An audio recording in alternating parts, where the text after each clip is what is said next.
Grave. Moi je dis franchement Laure elle a du cœur parce qu'elle est à l'écoute de son public quoi. Elle pourrait peut-être se présenter au présidentiel, tu vois.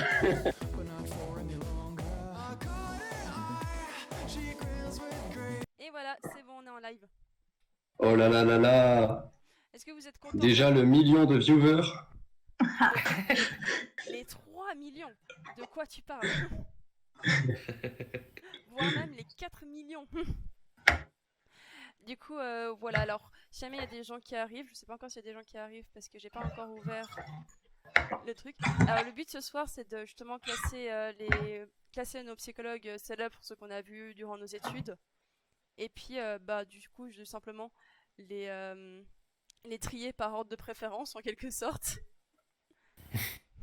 Et puis, s'accorder. Alors, le but, c'est pas forcément de voir à quel point qui avait la théorie la plus valide, qui a fait les plus grands progrès, mais aussi de laisser un peu aussi notre partie, notre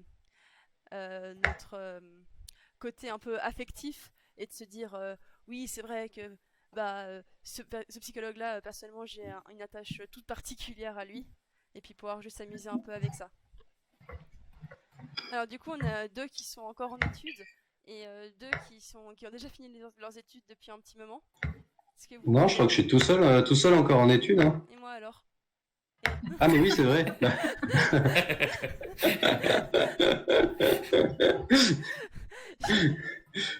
Vous m'oubliez un peu vite, hein. Et du coup, vous avez pas tout oublié encore, les 2 autres? Si, si. Surtout, tout ce qui est psychanalyse, une fois que tu sors de l'UNIF, tu jettes à la poubelle. Hein.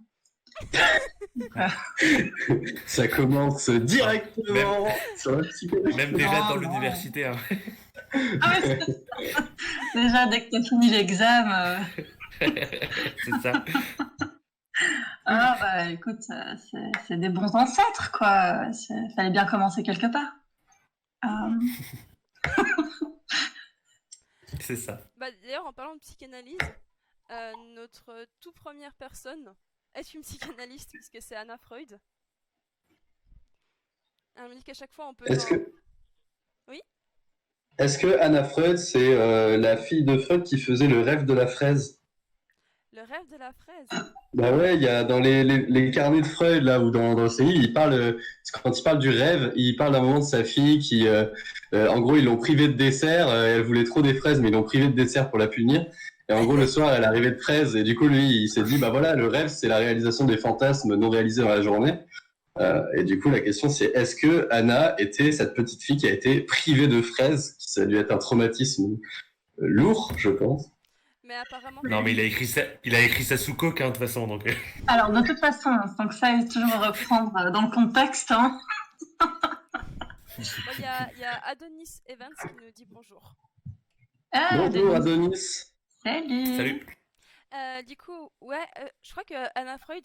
je vous avouerai que les 2 filles que j'ai mis, c'était un peu parce qu'il y avait une certaine sous-représentation de femmes dans cette liste et que je voulais quand même en mettre quelques-unes. Mais elle a pas mal travaillé avec les enfants et elle a un peu fait des théories sur le traumatisme chez l'enfant. Du coup, je sais pas si vous seriez plutôt pour la mettre dans C'est qui déjà ou bien. Mais c'est bien la fille de Freud. Hein. Oui, pour répondre à ta question, je sais pas si on l'a dit, mais c'est bien elle. C'est la seule de ses enfants qui a continué dans la psycho. Oui, ça que c'est la fille de Freud, je sais, mais il y en avait plusieurs. Je voulais savoir si c'est elle qui avait fait le rêve, tout ça. Bah oui. Ah ouais, d'accord, oui. Je connaissais pas l'histoire du tout. Mais je sens que ça va un peu être un qui est aussi. Parce que c'est bien la personne qui... mais je crois en plus Freud il pas trop, c'est ça le pire, il me semble. Ah. En plus c'était un peu la fille, je suis pas sûre de cette source, vraiment, il me semble avoir entendu que justement c'était un peu la fille qui l'aimait le moins, et pourtant c'est la seule qui a continué après. Ah bah, c'est très systémique, je vais vous dire ça tout le temps. Allez voir qu'elle prouve. Autre fact, sur comment il y a mon copain qui dit Théodipien, ce qui est pas faux non plus. Tu dis que t'es pas sûr de tes sources, mais lui non plus il était pas sûr, hein. T'inquiète pas, y a pas de... Voilà. Ça, on attaque directement dans le... Mathieu, il est là pour clasher. Exactement. J'ai entendu Freud. Il y a quelqu'un qui dit sur le stage qu'il connaît rien du tout, mais je pense que il va apprendre beaucoup de choses et aussi que tout le monde connaît Freud au minimum. Et du coup, rien que ça, c'est déjà un bon parti. Oui, Oui, tu vas juste voir des gens spécialistes dire des blagues pourries en se tapant des barres et en essayant de se rappeler qui sont ces gens et à quoi ils ont servi. Mais on s'engage à expliquer toutes nos blagues, ça sera moins drôle, mais au moins ça apprendra quelque chose. C'est ça. Et voilà. Et j'essaie de vous faire un peu tous plaisir en mettant des gens plus psychologie sociale, des gens plus systémiques, des gens plus neuropsy, histoire de. Mais elle est gentille, Laure. Quelle égalité. Bon, du coup, revenons à Anna. Bah, je confirme déjà que c'est bien elle qui a fait le rêve avec la fraise. Là. Je viens de vérifier sur Kern. Oh. Oh. Anna et les fraises, voilà. Ce factique en live, quoi. Ah, je suis chaud, moi. Google Scholar, là, j'ai envie. Rien que pour ça, j'ai envie de mettre j'aime parce que la pauvre, son père, il l'a privé de dessert quand elle était petite.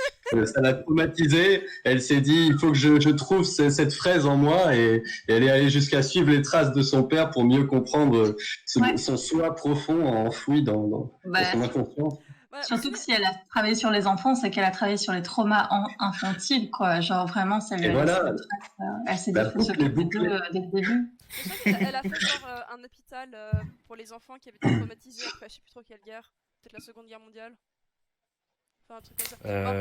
Je sais plus de quoi même tête. Ouais. Je vous avais dit que c'était pas forcément besoin d'être trop intellectuel, notre choix, et qu'il n'y avait pas besoin de vraiment peser le pour et le contre. Et la mettre dans j'aime juste parce qu'elle a pas eu des fraises petites, franchement. Je trouve ça très très bien, vraiment. Ah, c'est suffisamment pas intellectuel. Non, mais je suis pour ceux, mais après, franchement, juste pour avoir été la fille de Freud, quoi. Enfin, je veux dire, elle est. J'en peux ça, imagine le truc. Si dans le chat vous avez des trucs qui vous interrogent, genre qu'on dit, n'hésitez pas à poser les questions. On expliquera sans problème. On sera ravis d'y répondre, peut-être. Si on a la réponse. On sera ravis d'essayer en tout cas. Ok, next. Dolby. Alors, c'est un peu compliqué parce que je suis en train de gérer le chat en même temps. Ah, il y a Denis Evans qui nous demande de nous présenter en fait. Ah, ok. C'est une bonne idée ça. Oui, c'est vrai ça. Merci de nous apprendre à faire des lives. Ah, c'est le premier. Ok, du coup, peut-être que je commence. Je suis Laure et puis je gère la chaîne sur YouTube Neurovision. Et effectivement, c'est une de ces questions ce qu'on fait. Je suis étudiante en psychologie. Mathieu, peut-être?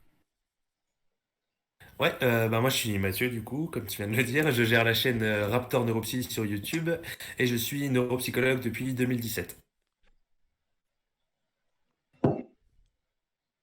Non? Oh oui, c'est comme à l'école, tu vois, j'attends mon tour. On n'a pas dit mon nom, donc... C'est ça. Nina présente. C'est qui maintenant? C'est qui te parlait? Attendez, mais n'oublie pas de me réveiller quand je m'endors, hein, parce que... moi, c'est Nina. J'ai lancé la chaîne Autopsie il n'y a pas si longtemps sur YouTube avec une visée de vulgarisation, mais surtout une visée thérapeutique. Pouvoir soutenir les gens vraiment dans un truc thérapeutique. Et je suis psy depuis de plus en plus longtemps. Là, je suis sortie en 2014 et je vous laisse faire le calcul. Et j'ai plusieurs formations. Je suis systémicienne. Donc c'est souvent synonyme de thérapie de famille et de couple, mais c'est tout à fait faisable en individuel aussi. Et j'ai une spécialisation en oncologie, donc dans le cancer, et en algologie, donc en douleur chronique aussi. Voilà. Quel CV. Et du coup, moi je suis étudiante. Moi j'ai rien précisé. Ah ouais, mais tu vois, maintenant c'est plus trop... J'ai rien précisé. Je m'appelle Kevin, j'ai 12 ans. Moi, c'est Guillaume. Je suis actuellement en 2e année de psychologie à Strasbourg. Puis voilà, je tiens la chaîne Le Singe qui baille, sur lequel je fais de la vulgarisation. Je reprends les cours que j'étudie à l'université dans la série Prise de notes. Et à côté de ça, j'ai lancé une série récemment sur le jeu Among Us, voilà, où on est un peu plus dans un esprit délirant et on essaye de tester des théories de la psychologie dans le jeu. Voilà, voilà. Ok, ça c'est fait. Maintenant, du coup, on va présenter John Bowlby. Bon, j'ai super mal écrit son nom. Je suis vraiment désolée pour lui. Non, mais ça serait pas comme ça. Moi, je le vois pas d'ici. Là, je la vois pas l'orthographe. Donc, Ah, d'accord. Bah alors, si jamais pour les personnes qui voient pas l'orthographe, sachez que c'est super bien écrit. Vraiment, Ah, d'accord. aucun nom n'a été maltraité durant le tournage de cette vidéo. Allez, modifier la page Wikipédia. Ok, alors John Bowlby, il a fait la théorie de l'attachement, où en gros, les enfants, en gros, à peu près, tous tes problèmes d'attachement dans ta vie, c'est au fait que ta maman, elle s'est pas bien occupée de toi avant tes 6 ans. Oula, oula, oula, je ne peux pas laisser dire des choses aussi c'est caricatural, enfin. Non, non, Moi, je dis qu'il arrive bien après Anna. Non, faut parler de figure, Non, figure d'accord. parentale parce que clairement c'est pas juste la maman, mais Euh, quand lui l'a modélisé, en effet, c'est là on parlait surtout des mamans, mais c'est vraiment étendu. Aujourd'hui, les théories de l'attachement, c'est quelque chose qu'on utilise tout le temps. Oui, c'est ça, c'est un peu ça. C'était un peu le premier à parler d'attachement. Du coup, pour ça, c'est cool. Après, c'est vrai que, ouais, bon, ok, pourquoi pas. Bah, moi, rien que pour ça, rien que pour le fait qu'il ait ouvert la voie aux théories de l'attachement, qui est quand même quelque chose qu'on utilise, mais genre tous les jours avec les patients. Mon copain a mis son casque, donc je peux le dire. Je, je le veux dans mon lit. Merde, il a enlevé son casque. De toute façon, je trouve C'est pas ma faute que. si elle a écrit je le veux dans mon lit maintenant. Moi, Pour mettre un je petit peu trouve. pour être un peu putaclic, tu vois, pour mettre un petit peu de saveur. Moi, je trouve que rien que son nom de famille mérite qu'on le mette dans Je le veux dans mon lit maintenant parce que c'est hyper progressiste. Il est beau le bi. Jamais les théories de l'attachement, du coup, je réponds aux questions en même temps.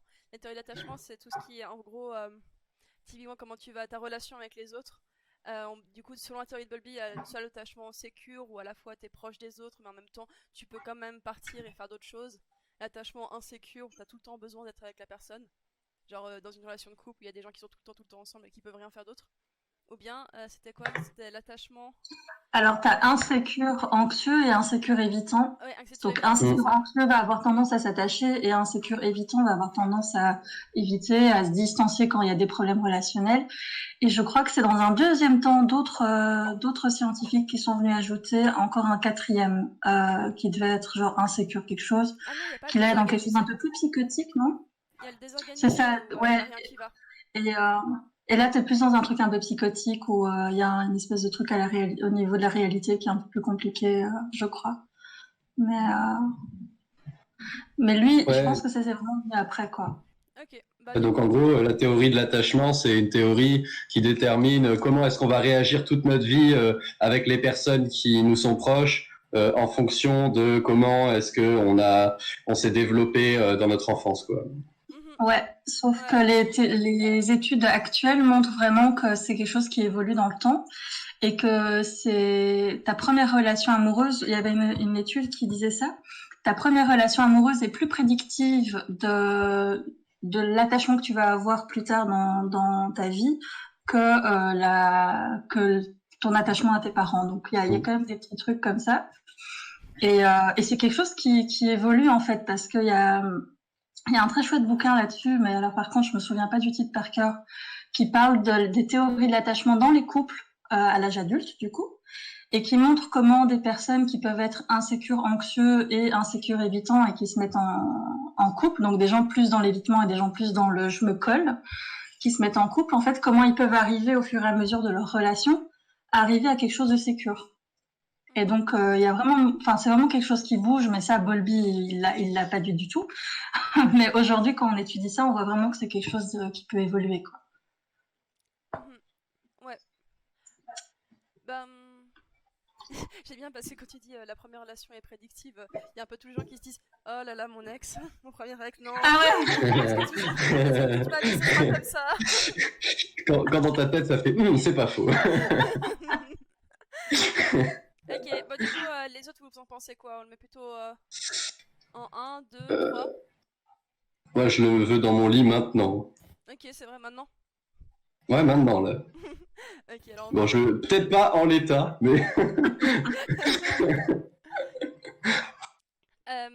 ok, alors du coup maintenant on a Alain Damasio.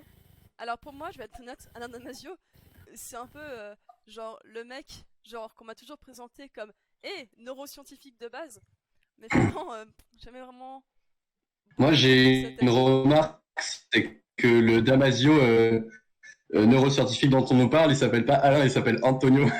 Ah Ah merde, ouais, c'est ça. c'est vrai, Alain Damasio c'est un aucun nom n'a jamais été. Oui, c'est un auteur de SF en plus, Alain Damasio. Ah, attendez, j'arrive, je crois que j'ai un livre à côté. Non mais par contre c'est le vrai visage, c'est vraiment Antonio Damasio. Damasio. Ouais. Bon, on a droit à combien de questions pour se souvenir de qui c'est et qu'est-ce qu'il a fait? Parce que moi, Ah non, c'est à l'envers. Antonio Damasio. le sentiment même de soi. Oui. Du coup, Antonio Damasio, il a été connu, enfin en psycho, on l'étudie surtout quand on parle de Broca, parce qu'il a écrit un livre qui Ah, s'appelle L'erreur de Descartes, dans lequel Ah, c'est l'erreur il de parle Broca? de... Comment? L'erreur de Broca? C'est lui qui a Ouais, écrit l'erreur voilà. de... Ah mais c'est marrant Non, ce c'est pas livre. lui qui a écrit l'ère de Ah si, peut-être que c'est lui qui l'a écrit.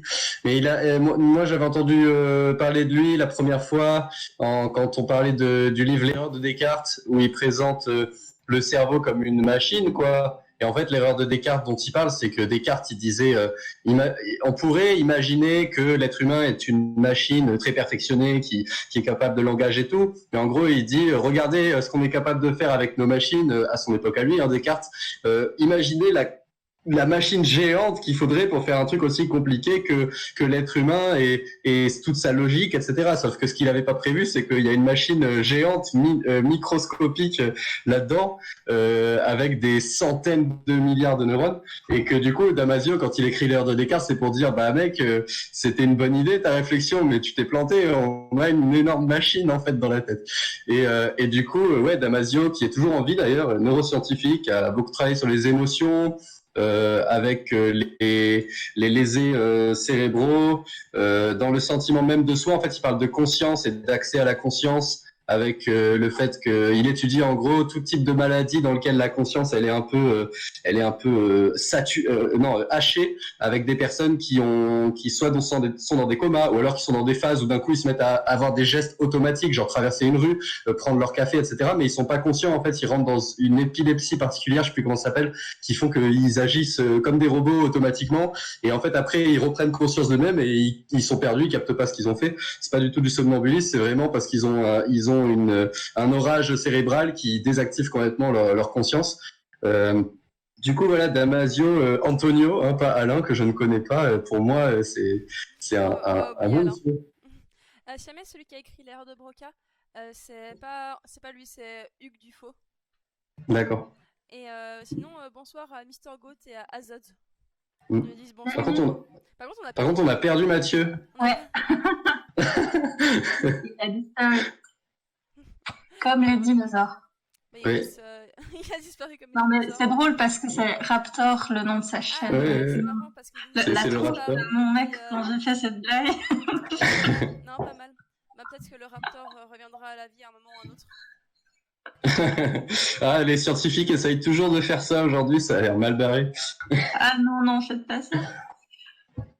Ok. Bah Du coup, écoute, Damasio. oui. Moi, je situe toujours pas trop. C'est vrai que c'est dommage Ok. que Mathieu soit pas là. Il s'y connaît mieux dans ce Allez, truc-là. moi je vous dis, allez chercher sur Google Antonio Damasio pour voir sa jolie petite tête aujourd'hui. Vous allez voir, il est trop mignon. Il a Il aussi mérite une tête. franchement d'être dans nos livres. C'est la Bon, même. Vous allez bah, voir, ça... Non, dans moi, le je le lit de mettrais- Guillaume, alors. Moi, je le mettrais dans C'est qui déjà, honnêtement. Euh, ok. Même en regardant sa page Wikipédia, j'ai du mal à situer plus précisément. Pour moi, c'est pas évident. Non, mais c'est pas grave, c'est pas grave. Moi je trouve qu'il a une bonne bouille, mais c'est pas grave, si vous le voulez pas dans votre lit, Non, mais c'est vrai qu'il a je- une bonne bouille. j'irai m'arranger avec lui, pas de souci. Mais en Non, plus- mais on est des petits, on aime les gens traumatisés, tu vois. On a mis Anna Freud avant parce qu'elle n'a pas eu de fraise. Là, Il y a Mister Goat qui dit que Pavlov, dans tous les cas, il mérite un berk, en tout cas pour avoir ouvert la gorge des chiens. C'est une remarque pertinente. Est-ce qu'on coupe la poire en Dieu, on le met dans Gemme? En Dieu? Ouais, moi je dirais ça, ouais. La poire en Dieu, voilà. En Dieu. La Ok. pomme en Dieu. Ensuite, le mec. Sinon, juste, il y a Mathieu qui dit que ça rame et qu'il va changer de PC, donc je pense qu'il va revenir. Ok, bah on peut continuer, Ok. puis il reviendra quand il reviendra. Et on a déjà 15 spectateurs. Merci tous d'être là. Salut tout le monde. Bah, du Merci coup, pour le sub. le mec dont j'ai le plus entendu parler ces derniers temps, et j'ai fait parler que de lui depuis 2 semaines là, Paul Ekman. Alors, si jamais je peux résumer, Paul Ekman, ce qu'il a fait, c'est il s'est intéressé aux expressions faciales des émotions, la tristesse, la joie, la colère, tout ça. Et il a postulé qu'en fait, chaque personne sur Terre a pour la même émotion, la même expression faciale, et que c'est commune à tout l'ensemble de l'humanité. Et du coup, il a été faire dans plusieurs pays, dont dans des, surtout connus pour ça, dont des tribus, comment tu dis, pré-littéraires, un peu qui vivent en autarcie, voir si eux aussi reconnaissent les mêmes émotions de colère, de tristesse. Et voilà, et puis du coup il a postulé que tout le monde, puis c'est ce qu'il a montré, c'est que tout le monde partage, enfin les expressions faciales sont communes à l'ensemble de l'humanité. Après, il s'est fait aussi, enfin il y a eu des contradictions aussi, enfin c'est pas... Ouais, en tout cas, on sait qu'il y a certaines émotions qui sont vraiment reconnaissables partout dans le monde. Après, il y a des variations, je pense, sur d'autres. Mais effectivement, il a pu mettre en évidence que il y a des émotions qui sont reconnues absolument par tout le monde. Tu leur montres un petit smiley content, un smiley pas content, ou des visages, etc. Ils vont tout de suite reconnaître et réagir eux-mêmes émotionnellement dessus, quoi. Ouais. Voilà. Après, C'est- moi je l'aurais bien vu dans mon lit. Parce que je trouve que c'est non mais je trouve que c'est vraiment une bonne étude en soi de s'être autant intéressé, d'avoir été vraiment partout dans le monde. Après il fait des trucs un peu chelous dans le sens surveillance de masse, Ouais, en fait, il travaille avec la CIA, il fait des trucs un peu pas ouais, c'est ça. Bah, il a sorti un livre qui s'appelle Je sais que vous mentez, et plusieurs livres sur le mensonge, où en fait il fait la lecture des émotions justement. Ses travaux, ils ont une application dans tout ce qui est interrogatoire et puis les services secrets pour être capable de lire les expressions faciales d'une personne et essayer de déduire les personnes qui mentent, qui sont des traîtres, etc. Mentaliste qui font ça, non? C'est pas. Il y a une série là-dessus, ils ont repris ça. Et j'ai aussi parlé de lui récemment. Je sais pas si vous avez eu l'occasion d'aller sur son site internet, mais il est vraiment super chouette.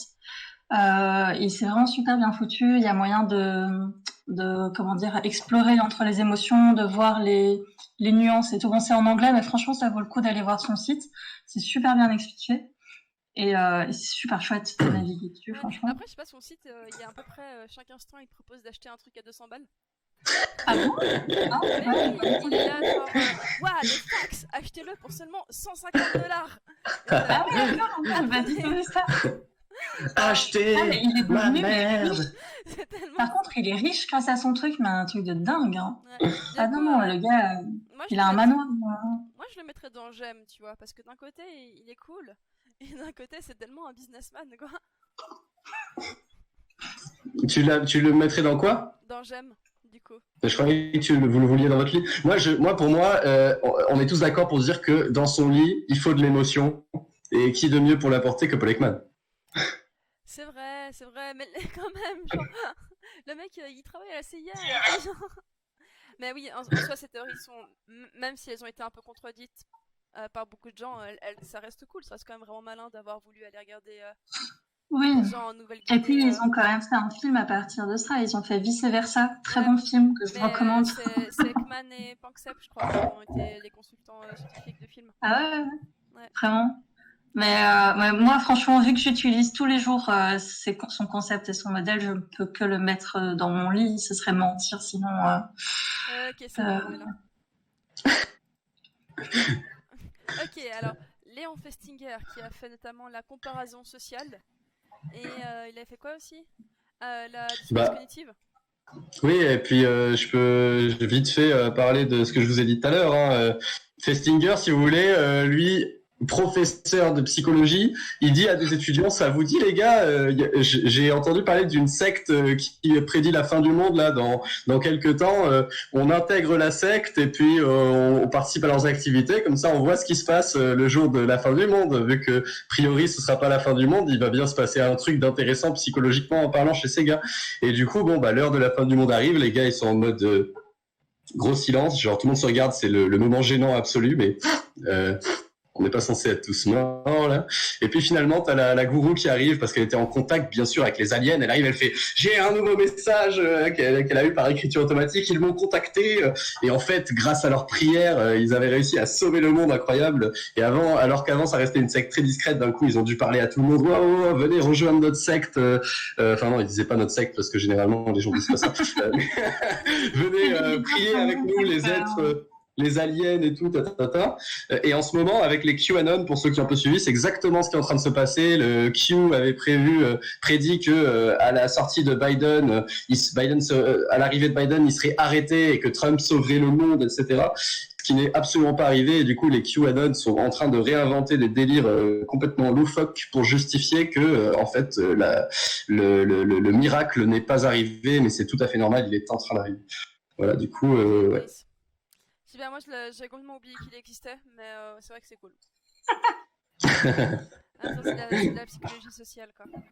C'est cool la psychologie sociale, c'est juste c'est compliqué. Ah, mais c'est passionnant. Mais c'est prendre les gens pour des cobés et ça, c'est. Ouais, j'ai eu un peu plus de mal avec ça.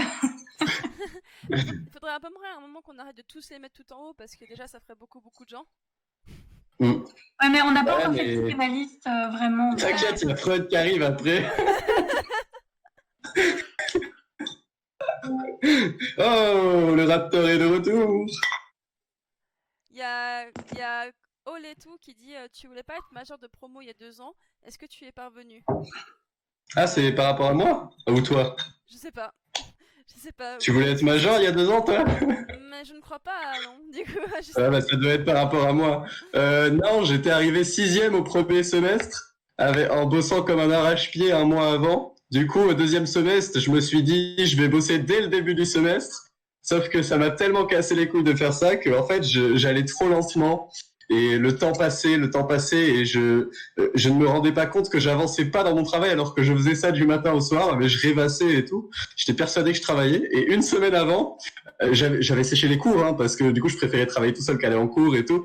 Une semaine avant, je me retrouve en mode, je n'ai pas connaissance de la moitié du programme de mon année. Il va falloir que j'apprenne tout en une semaine. Du coup, j'ai abandonné ma technique qui était d'utiliser des fiches Anki. Et en une semaine, j'ai révisé l'ensemble du programme, sachant que je n'étais pas allé au cours et tout ça. Je m'en suis sorti avec 14,5 au second, 28e au second semestre, mais du coup, mon rêve d'être major de promo, je dis rêve, en fait, en soi, être major de promo, je m'en foutais, c'était juste un moyen d'aller à l'ENS en passant par par le milieu universitaire, qui est un truc hyper difficile à faire. Et aujourd'hui, j'en ai un peu plus rien à foutre d'être major de promo. J'ai d'autres projets plus intéressants que passer son temps à réviser des cours et essayer de faire rentrer de l'information par cœur dans sa tête. Voilà, c'était la petite histoire. C'est vrai parce qu'en Suisse, on n'a pas du tout ce truc de major de promo. Ça existe du tout. Du coup, Festinger, où est-ce qu'on le met? Moi, vous savez, voilà, la dissonance cognitive, j'ai envie de le mettre dans les cœurs, mais après, vous faites ce que vous voulez, les amis. Nina, toi, tu le... Mais de nouveau, si je me base sur la même chose, je le mettrais tout en haut, parce que rien que la dissonance cognitive, c'est quotidien, quoi. C'est tout le temps. C'est cliniquement sur le terrain, tu l'as tout le temps. Les gens sont là, mais pourquoi j'ai fait ça? Pourquoi je comprends pas pourquoi je fonctionne comme ça? Je comprends. Bah oui, parce que tu as ces dissonances cognitives. Mais on pourrait peut-être prendre quelques secondes pour expliquer ce que c'est la dissonance cognitive. Je sais pas, Guillaume, t'as l'air d'adorer ce sujet, t'as envie d'expliquer. Adorer ce sujet, j'ai eu ça, on a eu un cours dessus au premier semestre. D'ailleurs, j'ai fait 2 petites vidéos sur la chaîne sur la thématique. Voilà, je fais de la pub. La dissonance cognitive, si vous voulez, ça part du principe que l'être humain, il a un besoin dans son esprit de consistance entre les différentes idées qui lui passent par la tête, les cognitions qui passent par la tête. Et en fait, dans votre quotidien, vous allez faire différents comportements. Et quand vous vous voyez en train de faire un comportement ou en train de défendre une opinion, etc. Eh ben, vous analysez ça en le mettant en rapport avec vos valeurs, vos croyances, ce que vous aviez dit que vous allez faire, votre image sociale, etc. Et tout ça, ça vient en quelque sorte se mettre en commun. Et si jamais tout ça c'est cohérent, ça va, il n'y a pas de souci. Mais si c'est incohérent, par exemple, vous êtes pour l'écologie, mais vous avez jeté un papier par terre sous la pression parce que vous étiez énervé, par exemple, et quelqu'un vous le fait remarquer, ça va créer de la dissonance dans votre esprit parce que il y a une incohérence entre ce que je fais, ce que je pense, etc. Et du coup, vous allez avoir un besoin de rétablir la consonance, de supprimer la dissonance. Et donc, soit pour ça, vous allez diminuer l'importance que vous mettez dans les idées qui rentrent en conflit avec votre comportement, c'est-à-dire bon, ok, oui, ça pollue la planète, mais après tout le monde le fait, donc voilà, donc je m'en bats les couilles pour cette fois, voilà, ça m'empêche pas de faire le tri et tout. Donc là, vous diminuez l'importance, ou alors vous allez rajouter des éléments consonants. Ouais, mais bon, ça nous arrive à tous de faire des erreurs. Là, j'étais trop énervé et puis ça m'a vraiment défoulé de le jeter par terre et tout. Et puis pour me rattraper, j'irai faire ci ou j'irai faire ça. Donc vous rajoutez de la consonance. Ou alors carrément vous changez vos opinions, vos croyances, etc. Et du coup, vous allez finalement un peu moins croire que c'est très important de faire attention à l'écologie. Ouais, mais de toute façon, le monde il est déjà foutu. On va pas s'empêcher de vivre à cause de ça, etc. Donc voilà, c'est 3 façons de réduire la dissonance. Après, il y a eu plein d'études sur dans quelle situation exactement ça apparaît et en fonction des situations, quelle stratégie on va utiliser. Et grâce à ça, on a trouvé des moyens vraiment juste en changeant quelques paramètres dans l'environnement des gens, on est capable de leur faire changer de position sur des choses auxquelles ils croient ou les faire un peu plus adhérer à des idées un peu plus extrêmes, etc. Donc, il y a des recherches super intéressantes là-dedans. Encore une fois, si vous voulez en savoir plus, je fais une vidéo sur ma chaîne et puis il y en a même encore mieux. Vous trouvez des superbes vidéos sur YouTube si vous cherchez dissonance cognitive. Mathieu, Moi, il est de c'est moi. retour. Mathieu, le Raptor Neuropsy a une technologie du Jurassique. Ah, mais pourtant j'ai la fibre maintenant.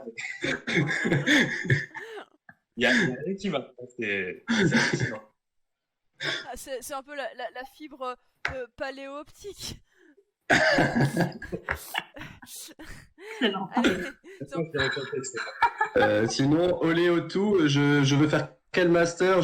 Pour l'instant, j'ai prévu d'aller en ingénierie sociale. Donc justement, c'est l'application des théories de la psychologie sociale pour tout ce qui est campagne de prévention ou changer les attitudes et les comportements des gens à grande échelle. Faire de la propagande.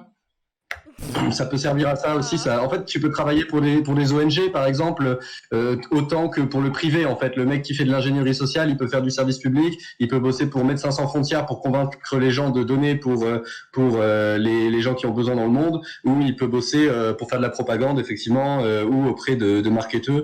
Donc voilà, dans tous les cas, c'est apprendre à agir sur les croyances, les comportements des gens, les émotions, mais à grande échelle. Et ça, pour moi, c'est quelque chose que je veux faire pour essayer d'avoir un impact cool, positif. Cool. Maintenant, on passe au gros morceau. Sigmund Freud. Il y a c'est peut-être que tu sois revenu, Mathieu. Du coup, il y a Mr. on va pouvoir nous rappeler son passé de cocaïnomane. Pile au moment. Master Ghost qui disait que lui, il le voulait dans son lit pour sûr.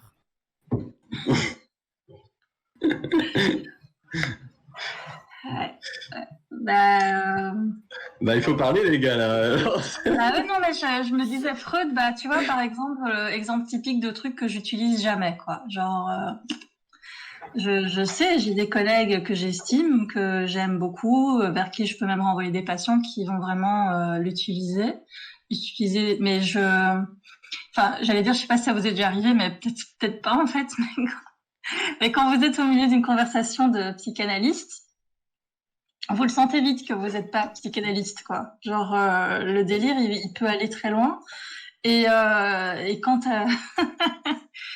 t'as comme ça des conversations de oui, mais je pense qu'en fait, si le fait qu'il soit bon le renvoie au fait que ça le renvoie à son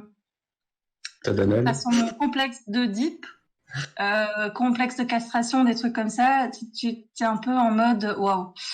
Et donc, je sais qu'il y a des gens que j'aime beaucoup et qui travaillent très bien, qui l'utilisent, mais alors moi, par contre, pas du tout. Donc, du coup, j'ai presque envie de le mettre dans Bof Bof parce que j'aurais quand même du mal à le mettre dans Burk.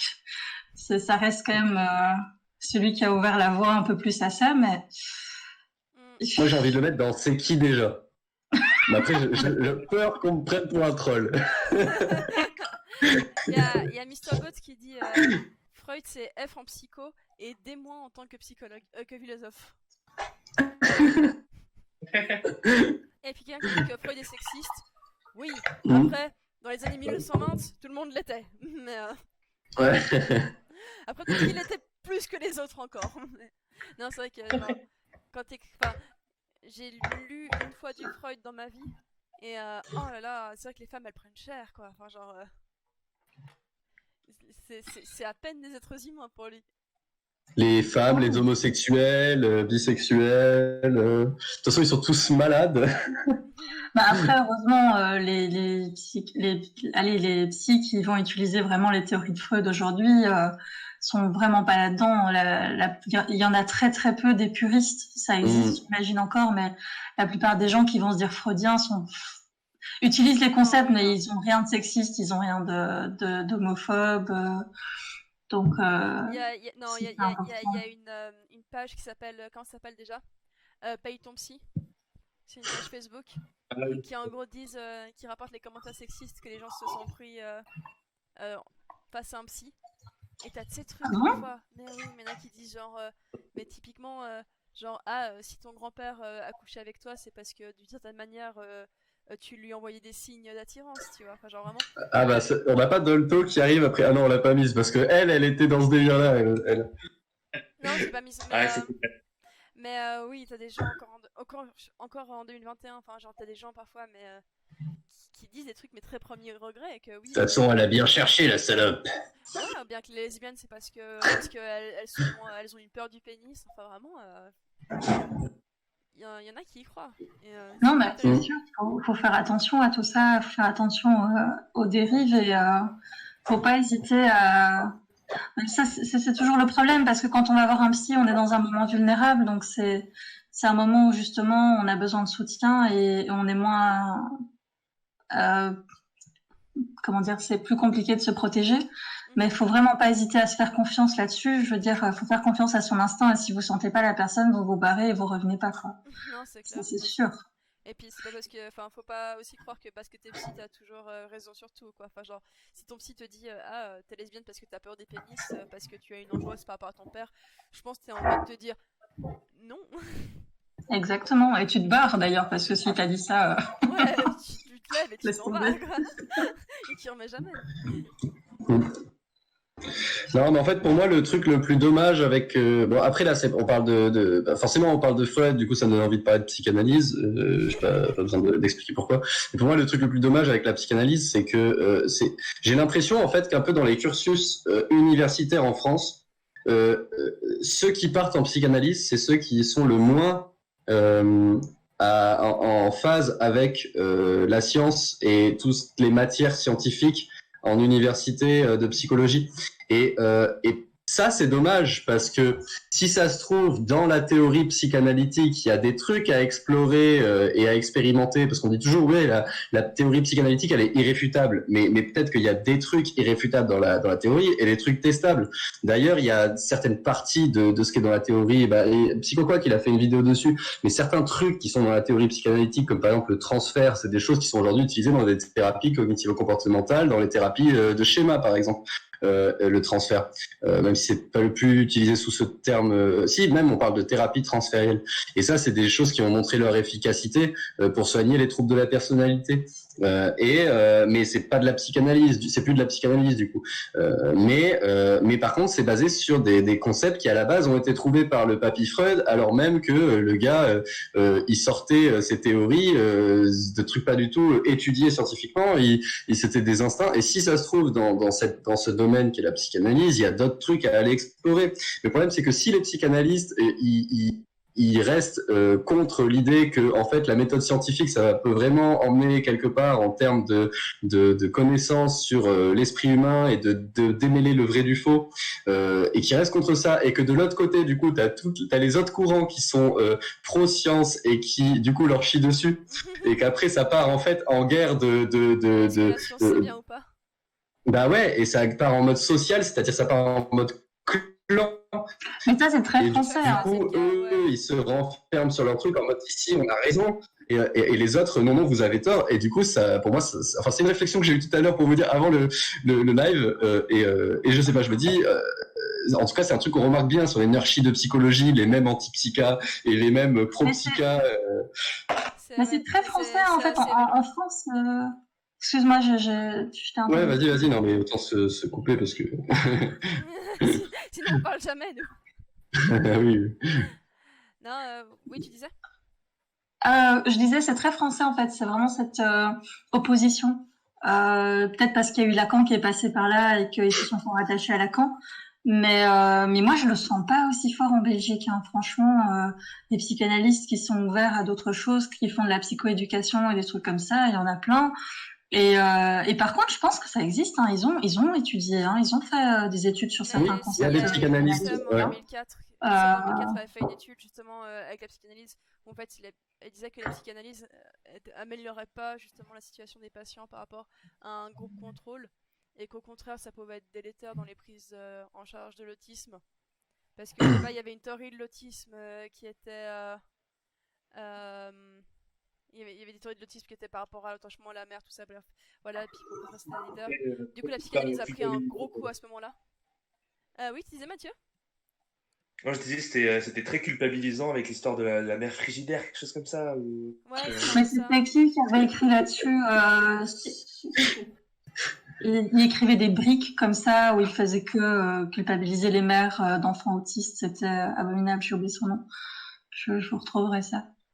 Oh, mais ouais. Hashtag ta mère le frigo.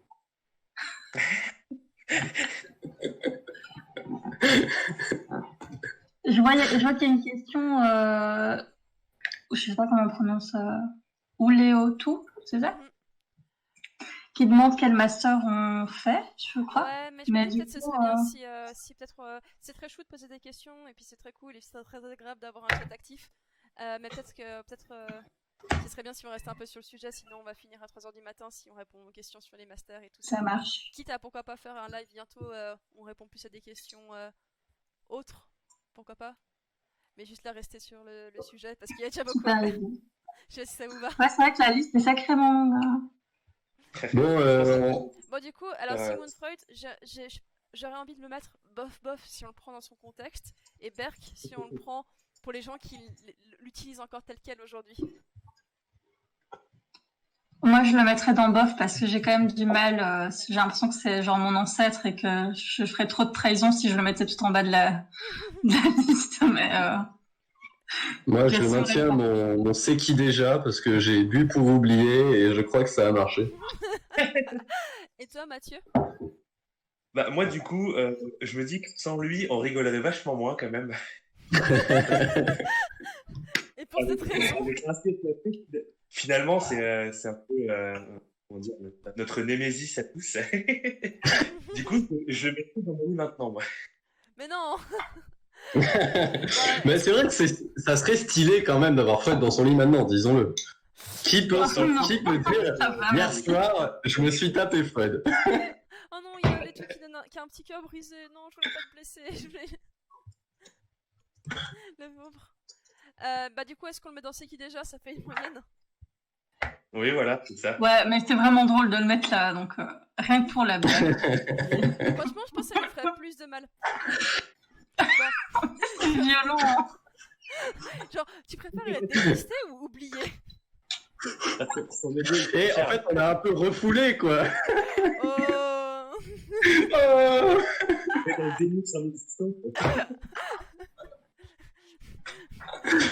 Dis donc, avec toi, on a une certaine névrose de séparation, Freud.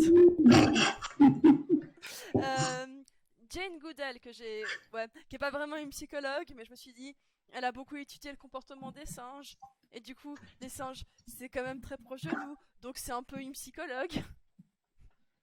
En tant que singe qui baille, je la veux dans mon lit tout de suite pour faire plus de singes qui baillent. Mais après, je sais pas si vous la connaissez. Enfin, je crois que vous m'avez dit que vous la connaissiez pas, mais c'est une chose qui a beaucoup travaillé sur les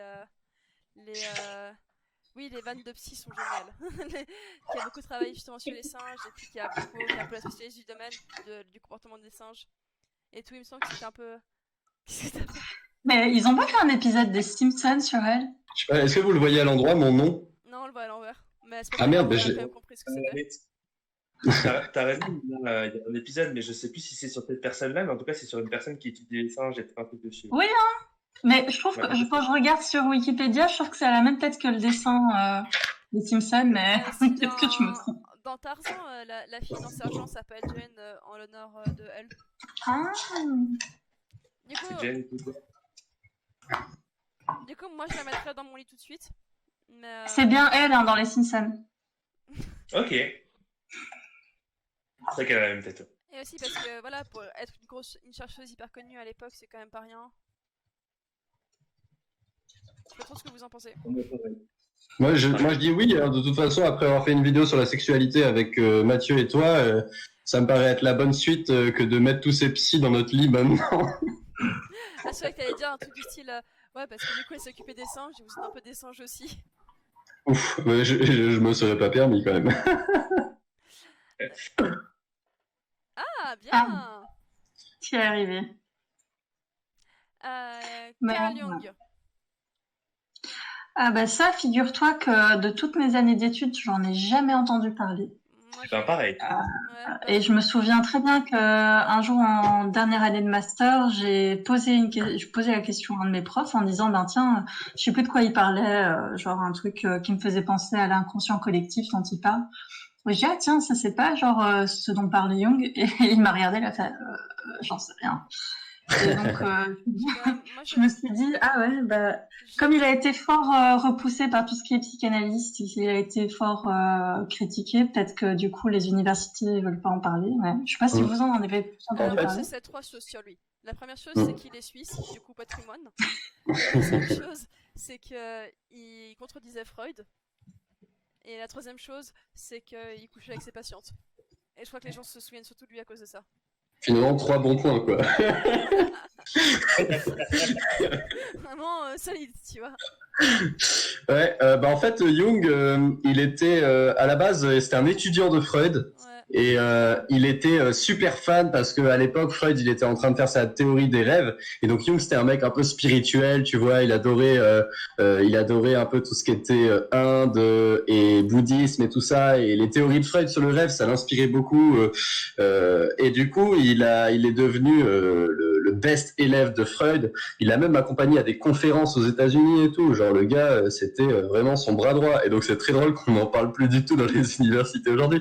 En fait aujourd'hui à un moment, ils se sont frités justement sur les théories de l'attachement précoce ou je sais plus quoi, ou de l'inconscient. Freud parlait beaucoup trop de cul, beaucoup trop souvent. Oui. Et puis Jung, il a pas Voilà. Oh, ça va. Hein.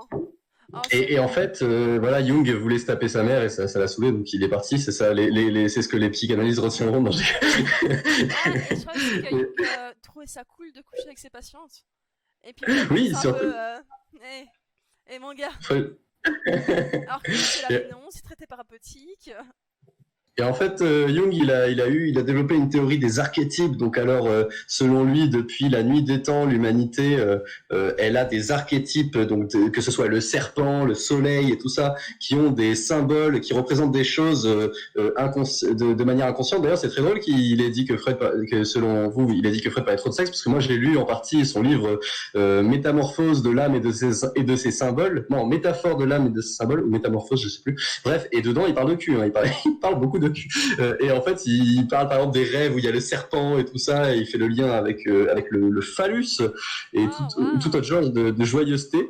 Et donc voilà, il était quand même psychanalyste, c'est juste qu'il s'est détaché du papy Freud et il est parti en Inde faire d'autres trucs. Et puis donc les psychanalystes l'ont Et oublié.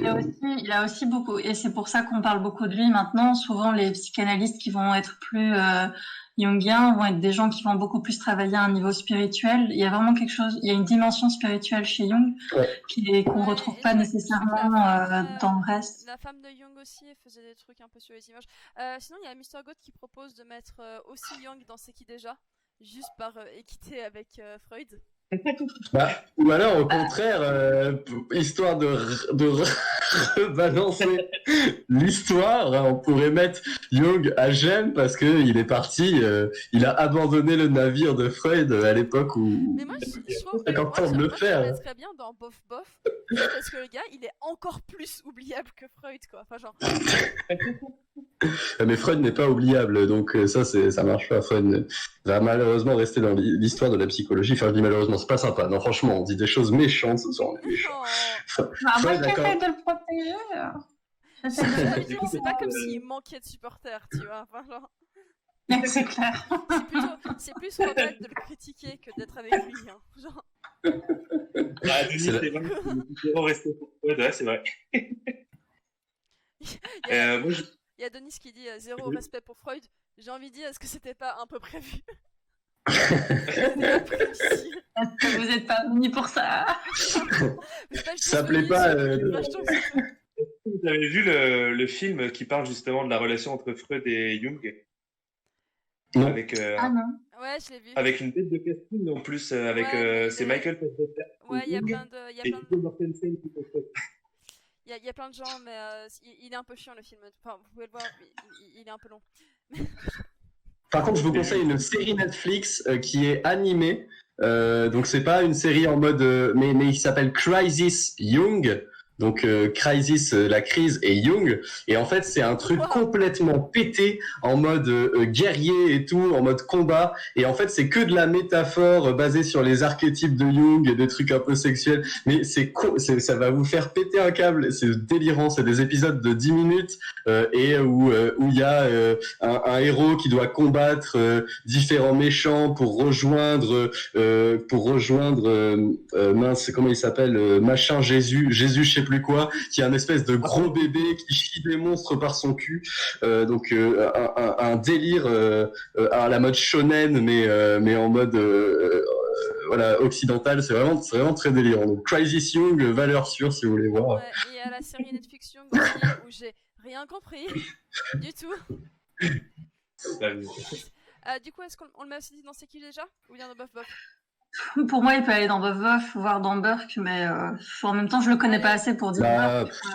Je propose qu'on garde. Oups, voilà. Je propose qu'on garde le Burke pour nos prochains invités, qui est Jacques Lacan. Ah, je suis d'accord, mais là, il n'y a pas besoin de discuter, hein, on peut Mais le mettre en directement vrai, Burke. Hein. genre, vraiment, dans tout le cadre de mes études, j'ai genre jamais entendu parler de Lacan. Genre, vraiment, Ah bon son nom n'a jamais été prononcé. Et c'est genre juste sur des normes. T'as de la chance. Moi, j'ai pas tant entendu que ça non plus. J'en ai pas de souvenir. Non plus. Genre, vraiment, j'ai juste eu des nurchis, des gens qui le trash talkaient bien. Vous avez pas entendu parler de Lacan non plus Non j'avais une truc lacanienne. J'en ai entendu parler. Ouais, pardon. Non, mais le recteur de ma faculté, à un moment, c'était quelqu'un, puis au bout de quelques années, c'était un autre, et lui, il était lacanien, mais alors il le disait pas. Donc, tu avais deux profs. T'en avais un qui était freudien et l'autre qui était lacanien. On avait les cours en même temps. Et tu crois qu'il y en a un des deux qui va nous dire qu'il est freudien et que l'autre est lacanien? Non, non. Ils nous disent tous les deux qu'ils font de la psychanalyse sans jamais te dire qu'il y a un truc différent, enfin, qu'il y a deux courants, enfin. Et toi, t'es là, t'essaies de comprendre pourquoi il y en a un qui a dit un truc et l'autre qui a dit un autre truc. Et, ah non, j'en ai beaucoup entendu parler, mais sans jamais vraiment comprendre que c'était lui. Jusqu'à percuter plus tard mon master, quoi. Enfin, c'était. Je crois que même lui, il comprend pas que c'est lui. Enfin, c'est. Ouais. D'ailleurs, il y a Mr. God 42 qui nous dit Lacan, je veux même pas en parler. Oh. Ouais, voilà. Ouais, et qui passe de. Le trauma, quoi. Qui est un que je conseille peut-être. Je me suis maté cet été, moi. Cet été, je sais plus, il y a pas longtemps. Voilà, qui parle de dépression et de dépression et de dépression. Il parle aussi de dépression un peu à un moment. Mais en gros, En gros, Lacan, c'est la jouissance de l'autre. Hein. Donc, en fait, l'idée, c'est Lacan, ce qu'il dit, c'est dans la relation avec l'autre, on est toujours en train de profiter quelque part de l'autre.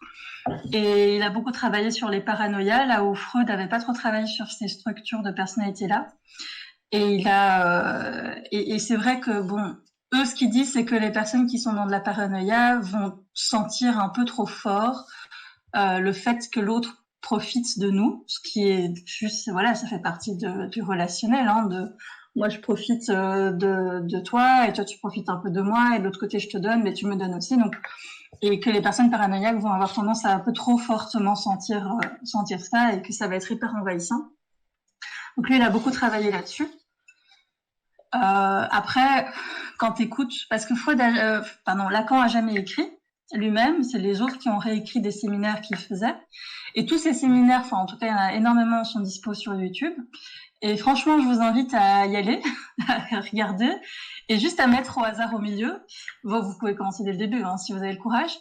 Et juste essayer de voir si vous captez ne serait-ce qu'un fil rouge. Genre, le gars, t'as l'impression en fait qu'il était lui-même psychotique et qu'il était en délire constant et que les autres sont venus mettre du sens après sur ce qu'il disait et qui sont venus écrire et mettre du sens sur ses discours. Mais franchement, je vous invite vraiment à les regarder. C'est hallucinant, quoi.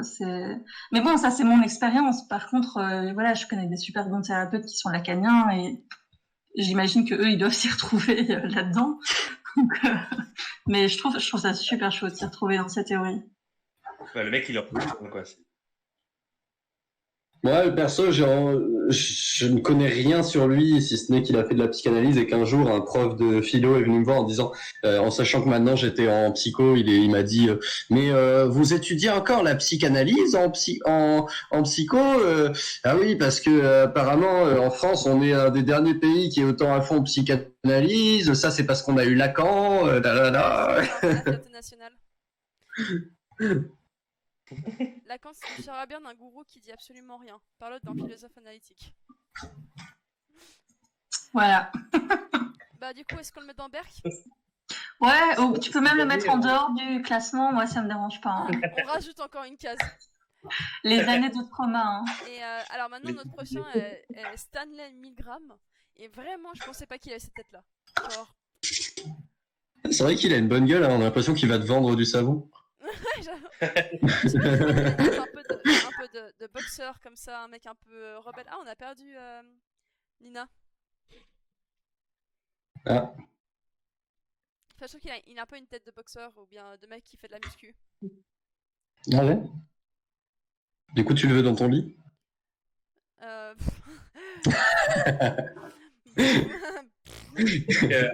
C'était la question gênante. Avec lui, l'ambiance doit être assez électrique quand même. Qu'est-ce qu'il y a? Avec lui, l'ambiance doit être assez électrique. On fait des blagounettes ce soir. Retrouvez-nous tous les lundis. J'ai déjà fait cette blague. Soir, qui nous dit c'est facile, 1000 grammes, c'est 1 kilo. 1000 grammes. 1000 grammes, c'est 1 kilo. 1000 grammes, il pèse dans le milieu.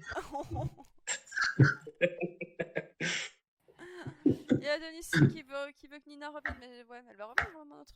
Quelqu'un arrive à lui envoyer un message?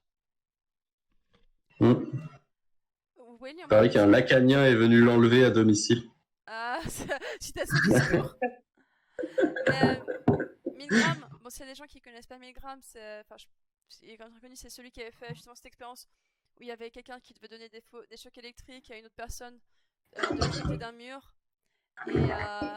Et en gros, c'était truqué, il envoyait pas vraiment des chocs électriques, mais ça, la personne testée le savait pas. Et en gros, il y avait un expérimentateur qui c'était pour tester la soumission à l'autorité. Un expérimentateur lui disait de donner des chocs électriques, et la personne se mettait à hurler, à dire qu'elle voulait arrêter, et à un moment ne plus répondre. Oui, manipulation soumission. C'est Guillaume qui le fait de la pub. Et en gros, c'était dans ce contexte après la Deuxième Guerre mondiale où il voulait étudier voir si la soumission à l'autorité c'était vraiment un truc. Et la statistique la plus réjouissante, c'est celle que vraiment qui nous a tous marqué, c'est que 2 tiers des gens vont jusqu'au bout, bon, jusqu'à la fin de l'expérience. Jusqu'au choc mortel, c'est-à-dire que le mec, ça fait déjà trois chocs qu'il bouge plus, il a les yeux fermés, il est comme ça, et que l'expérimentateur lui dit l'expérience va continuer, vous devez continuer à envoyer des décharges électriques, et que le mec est en mode genre je continue.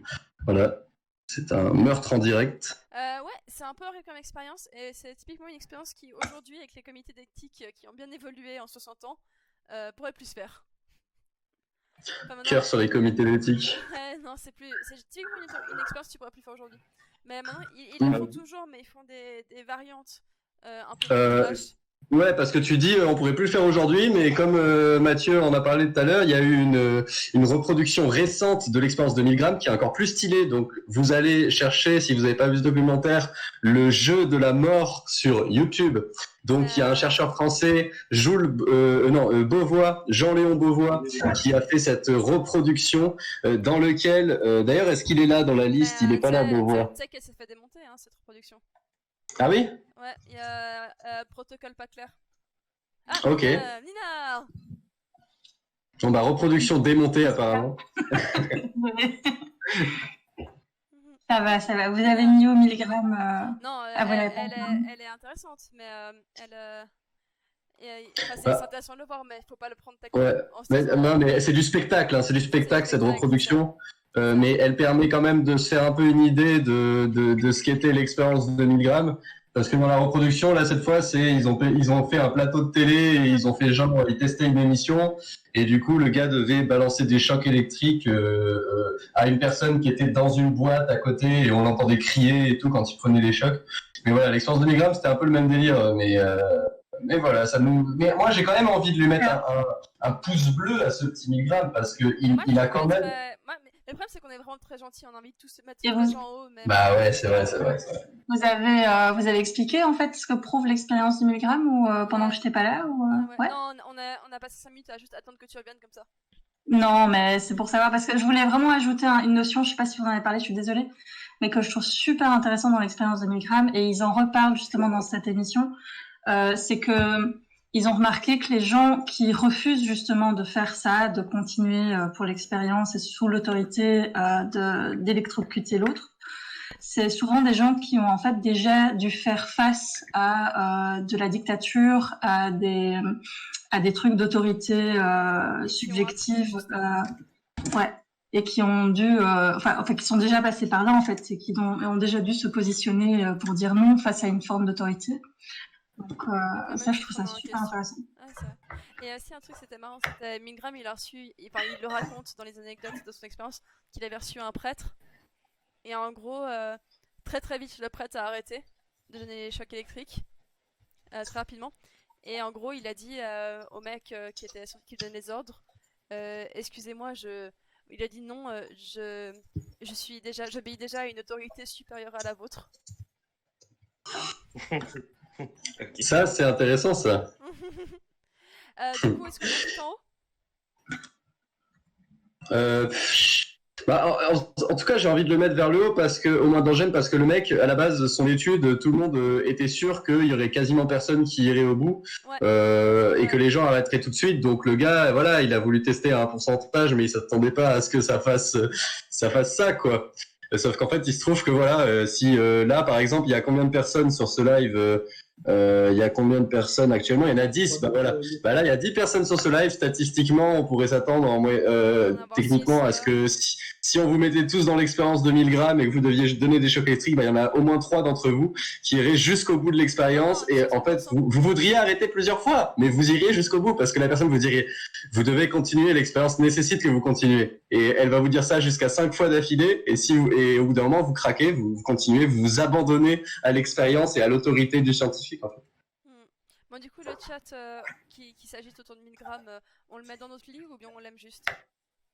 Ouais, vous pensez quoi, le chat? Vous le voulez où? T'attends que les gens qui écrivent.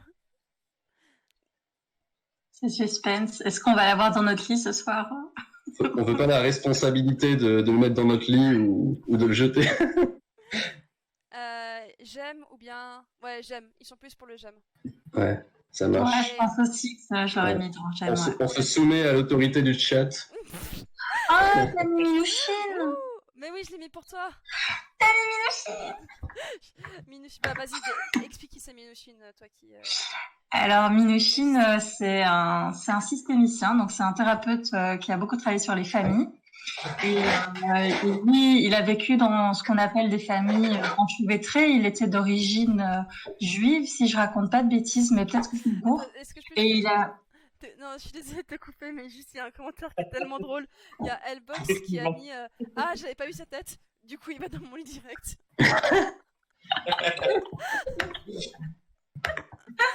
Oui, voilà. Et donc, en gros, il a vécu dans des familles où les différences de génération, les différences entre les parents, les enfants, tout ça, ça faisait pas...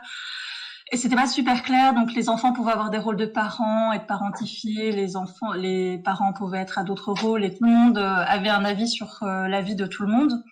Et du coup, il a créé un modèle de suivi, un modèle de thérapie, pardon, de famille, où justement, l'idée, ça va être que chacun va pouvoir reprendre sa place, une place qui est saine, une place dans laquelle ils vont être confortables, et que les parents vont bien endosser leur rôle de parents, et les enfants vont bien être à leur place d'enfants.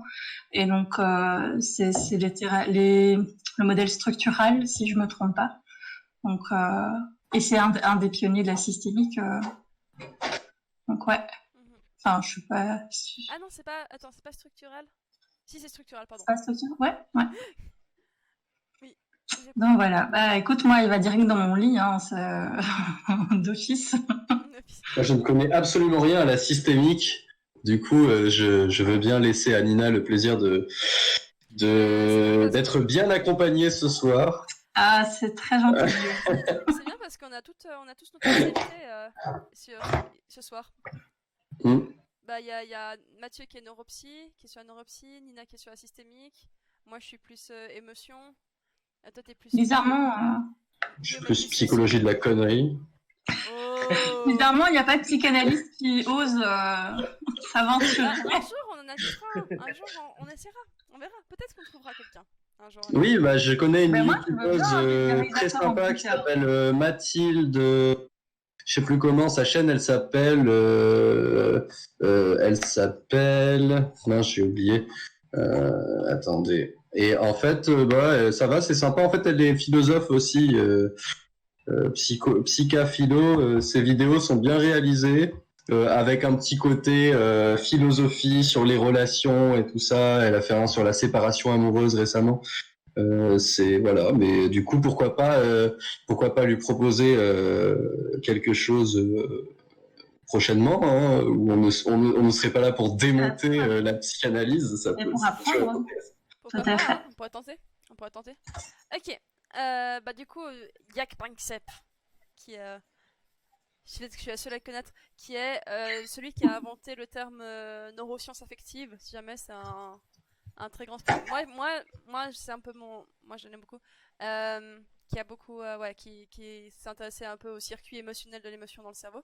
Et puis il a fait une expérience trop chou où en gros, il chatouillait des rats.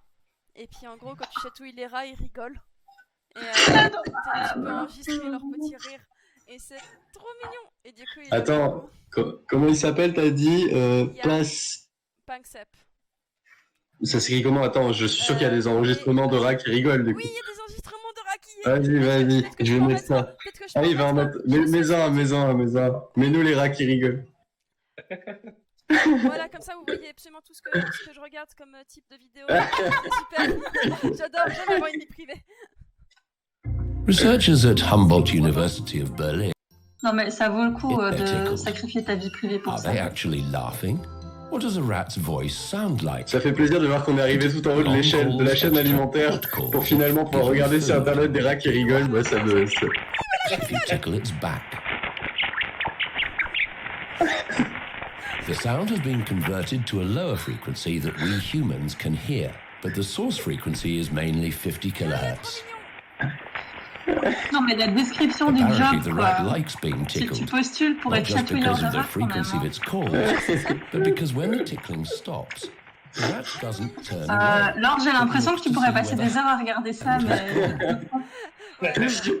Playmate and approach the hand to be tickled more. Voilà. sur ça. Du coup, est-ce que c'est le rat qu'on veut de Mosley ou c'est... Est-ce qu'on le mettrait rien que pour ça?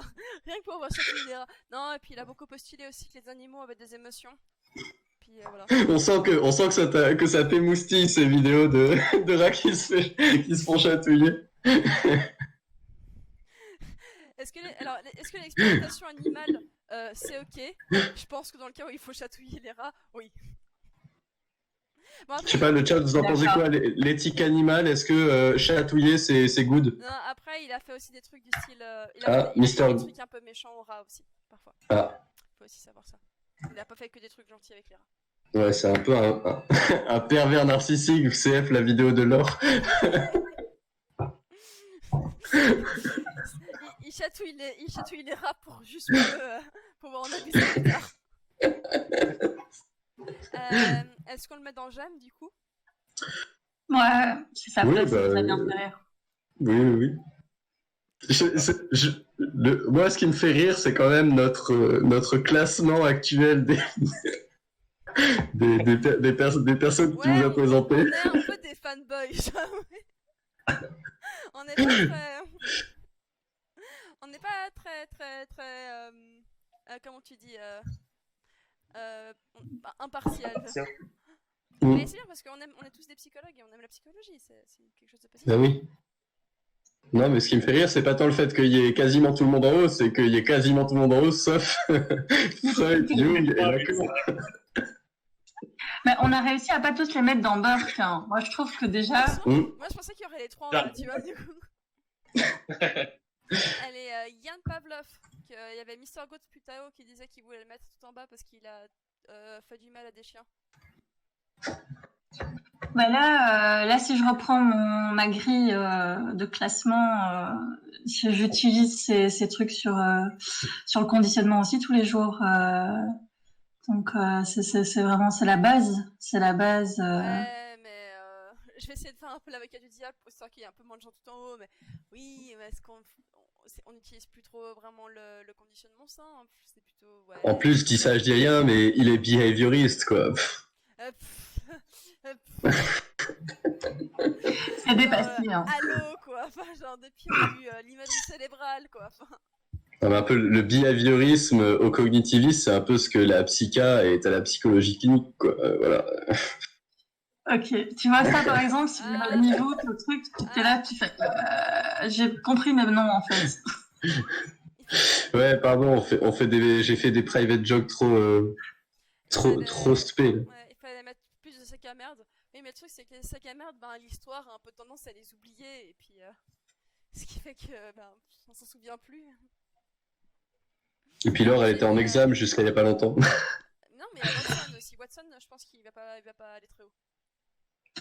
Bah oui, écoute, Pavlov, peut-être dans C'est qui déjà, mais ce serait bizarre parce que tout le monde sait qui c'est, mais Freud aussi, tout le monde sait qui c'est, et on l'a quand même mis là.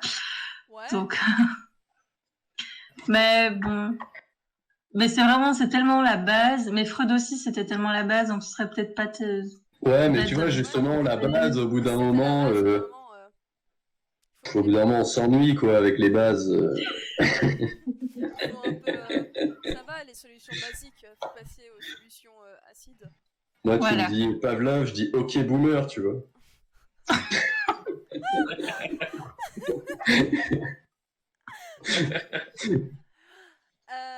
Jean Piaget. Moi, j'ai tellement envie de le mettre dans Berk juste parce que j'en ai tellement. Ah bah carrément. J'en ai tellement bouffé du Jean Piaget, tous ces stats. Bah et puis, je suis pas spécialiste, mais il a été fort contesté, non surtout ces dernières années. Mais bien sûr qu'il a été contesté, mais en même temps, t'as vu la tête qu'il a, il était déjà vieux au début du siècle. Ouais, Après, mais c'est parce que... Piaget, franchement, il est classe quand même. Vous pouvez dire ce que vous voulez. Le type, il a écrit un article, il était encore mineur, il a publié un article dans un journal où il faisait de l'observation sur des petits piou-piou, je crois. Il avait fait des observations zoologiques. Il a été prof de ci, prof de ça, genre mec, je sais plus ce qu'il a fait comme matière, mais j'avais vu, c'était genre le mec fait de la philo, puis après il fait de la psycho, puis après il fait machin. Donc le type, il a été tellement, et puis il a une petite bouille, tu vois, t'as envie de lui faire il a aussi beaucoup il a fait Je crois que Guillaume le veut dans son lit. Il a beaucoup, Non, mais ça, c'était avec les rats. Hein. il a beaucoup fait les développements de l'enfant. Enfin, nous, on l'a beaucoup étudié dans le cadre des développements de l'enfant. Il a fait les stades Exactement. Et c'est basé sur sa fille en plus, qui était genre méga surdouée. Ah Ce qui fait que ses développements, ils sont tous trop précoces. Ouais, moi, je le mettrais vraiment genre dans bof. Mais je trouve que c'est un chouette type, c'est juste que. Ce qui m'énerve avec Piaget, C'est juste Ce qui m'énerve avec Piaget, c'est qu'on nous l'apprend à l'uni, mais on nous bassine avec ça pour après nous dire non, mais en fait, c'est faux, hein, tout ce qu'il a dit. Ouais. Et t'es là, genre, mais putain! C'était quand même bien pensé. Ouais, du coup, je pense que ça va vachement bien dans Bof Off. J'ai un prof, genre, c'est genre le spécialiste mondial de Piaget. Genre, j'espère vraiment qu'il va pas tomber sur cette vidéo parce qu'il m'en voudra tellement. Oui, bah nous, à l'Université de Strasbourg aussi, on a le prof de développement qui fait Piaget L1, L2, L3. Parce que Konrad Lorenz, c'est pas un psychologue, c'est un ethologue. C'est vrai. Je me demande pourquoi il y a pas Konrad Lorenz. Parce que il est pas. Tu me dirais que j'ai mis Jane Goodall, qui est pas du tout psychologue. Mais, Oui, et puis Pavlov, il est pas psychologue non plus, quoi, dans l'idée. Skinner, pas vraiment non plus. Si, Non. Si, Skinner, si. En soi. Il était prof de Bah, psychologie, prof. Ah bon, il était prof de psycho? Ouais, c'est juste qu'il a travaillé sur des pigeons, mais en soi. D'accord, d'accord. Je crois qu'il se décrit un peu comme un psychologue lui-même. Bon, bref. Bon, du coup, bof. Bah, Ouais. je vous laisse faire, hein, de toute façon. C'est un peu Moi, je vous dis, Piaget, il a une bonne bouille, après. Avoir Piaget en dessous de Freud, ça me fait un peu mal. au cul. Non, mais si tu veux, Guillaume, on refait un classement sur leur physique après, tu vois. Ah ouais. Du coup, 1000 grammes tout en haut. C'est Ça ça. va commenter. Moi, je croyais que c'était Psy-Swipe, quoi. Genre, qu'on a. Justement, il fallait décider qui est le plus beau. Carl Rogers. Ah, Rogers. Carl Rogers. Alors, mon oncle, je vous parle de ma vie. Mon oncle est rogerien. Il vit en Angleterre. Il est anglo-saxon et les anglo-saxons adorent Rogers. Et donc j'entends parler de Rogers tous les étés. C'est ce grand débat à quel point il est génial, à quel point il est magnifique, à quel point il a tout compris. En fait, on dirait moi avec la systémique, sauf que c'est pour Roger. Et du coup, bah, rien que pour ça, j'aurais envie de le mettre dans j'aime par, comment dire déjà, par loyauté vis-à-vis de mon oncle. Mais je pourrais comprendre que ce soit pas le cas de tout le monde. C'est quand même le premier gars qui s'est dit hé, les gars, vos patients ils sont dépressifs, tristes et ils vont mal. Ce serait bien d'être gentil avec. Parce que... Carrément. Moi, je sais pas qui c'est, Carl Rogers. J'ai peut-être vu passer. Ouais, du j'allais dire, monde. peut-être on peut en parler parce qu'il n'est pas hyper connu C'est vrai qu'il est pas- de notre mais côté. Je sais pas, parce que moi dans mon université, en tout cas, c'est vraiment. Enfin, c'est là que tu sens qu'il y a un peu selon les pays, les universités, un peu des avis différents, mais c'est vraiment genre le gars quoi. Enfin, genre. C'est. My boy. C'est ma bon, genre, c'est un peu. Non, genre, c'est un peu lui qui a commencé à dire. Ouais, il a travaillé sur un courant de psychothérapie qui s'appelle l'humanisme. Et je pense pas que c'est un courant que tu peux utiliser tout seul en tant que tel, mais tu peux juste conjuguer. Ah si, tu peux, si, ça existe. En Belgique, c'est un des 4 courants que tu peux étudier. Sérieux ? Ok, d'accord. Bon, bref. Ouais. Et moi, je le vois souvent tout comme un truc, genre tu peux être, faire de la TCC et puis être quand même assez rogerien. Puis ça se base beaucoup sur l'empathie, sur Tout à fait. être non-jugeant, la non-jugeance, La la bienveillance, bienveillance, tout ça. Et t'es là, mais la neutralité, c'est comment déjà Oui, c'est ça, hein, c'est ce que tous les autres utilisent. Non-jugeance, où tu dois pas, même si t'es avec un La criminel, neutralité bienveillante. La neutralité bienveillante, ça c'est peut-être. Et t'es un peu l'authenticité. genre, il y a quand même eu besoin d'un mec dans les années genre 70 qui vienne te dire faut pas trash talk tes patients. Enfin, du coup, Bah, il fallait que ça monte au crâne déjà, qu'on sache, ok, faut pas les attacher, ok, faut pas les torturer. Et petit à petit, tu vois, ça monte, ouais, peut-être qu'on peut faire un pas de plus, être sympa avec eux. Et aujourd'hui, on se dit, les gars, j'ai une idée de dingue. Et si on les soignait? Waouh! c'est un peu ça, tu sais. Mais en fait, là où ça se situe, c'est que pendant très longtemps, ça a été dans la même position que C'était le psychologue, c'était celui qui savait. Donc, c'était l'expert. Du coup, bah oui, il allait dire comment il fallait aller mieux. Et petit à petit, justement dans les années 70, et la systémique s'inscrit complètement là-dedans, il y avait tous les mouvements antipsychiatriques qui ont eu lieu surtout en Belgique, en Italie, en Europe. Après, peut-être ailleurs aussi, mais moi, c'est là où on en a parlé.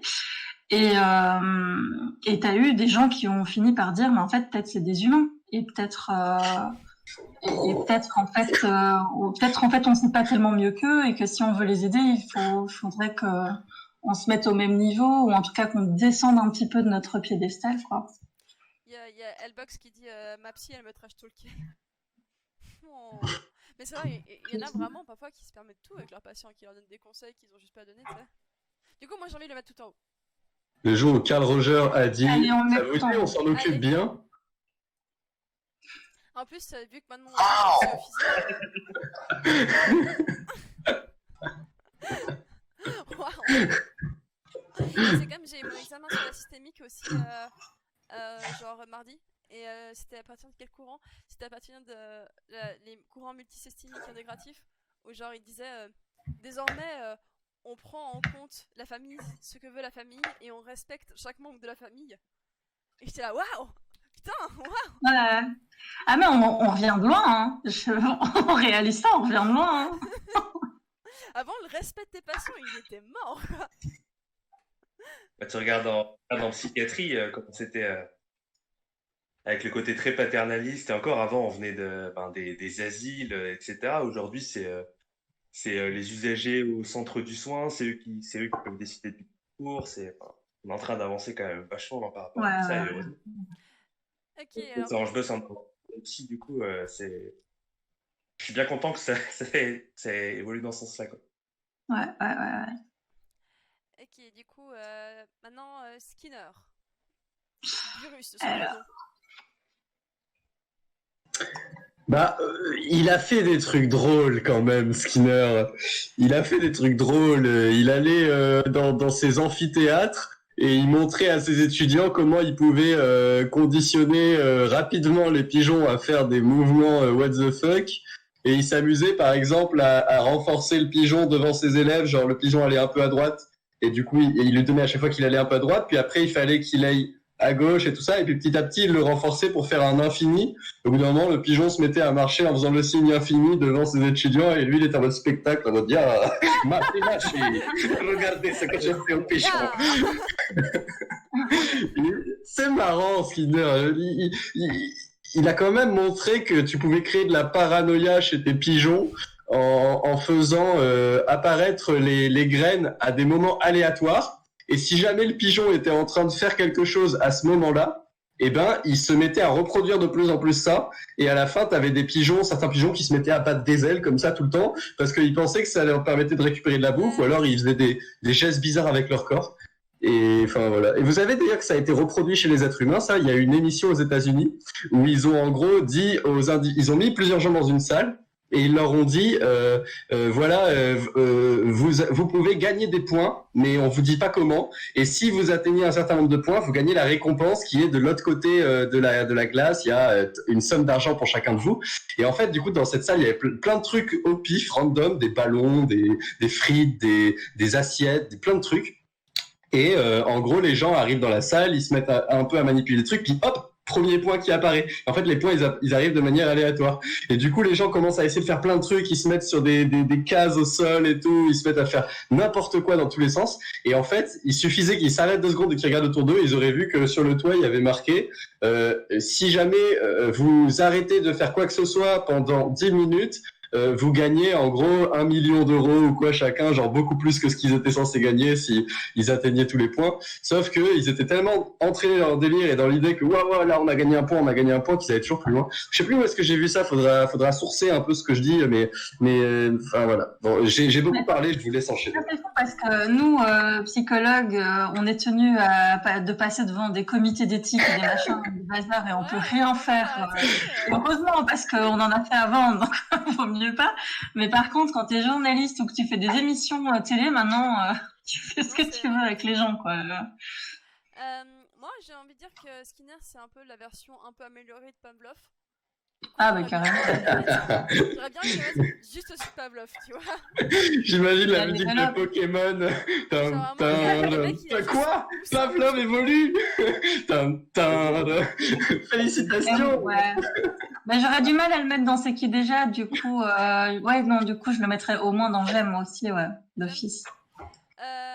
Martial van der Linden, que j'ai mis principalement pour Mathieu. Qu'est-ce que tu dis, Mathieu?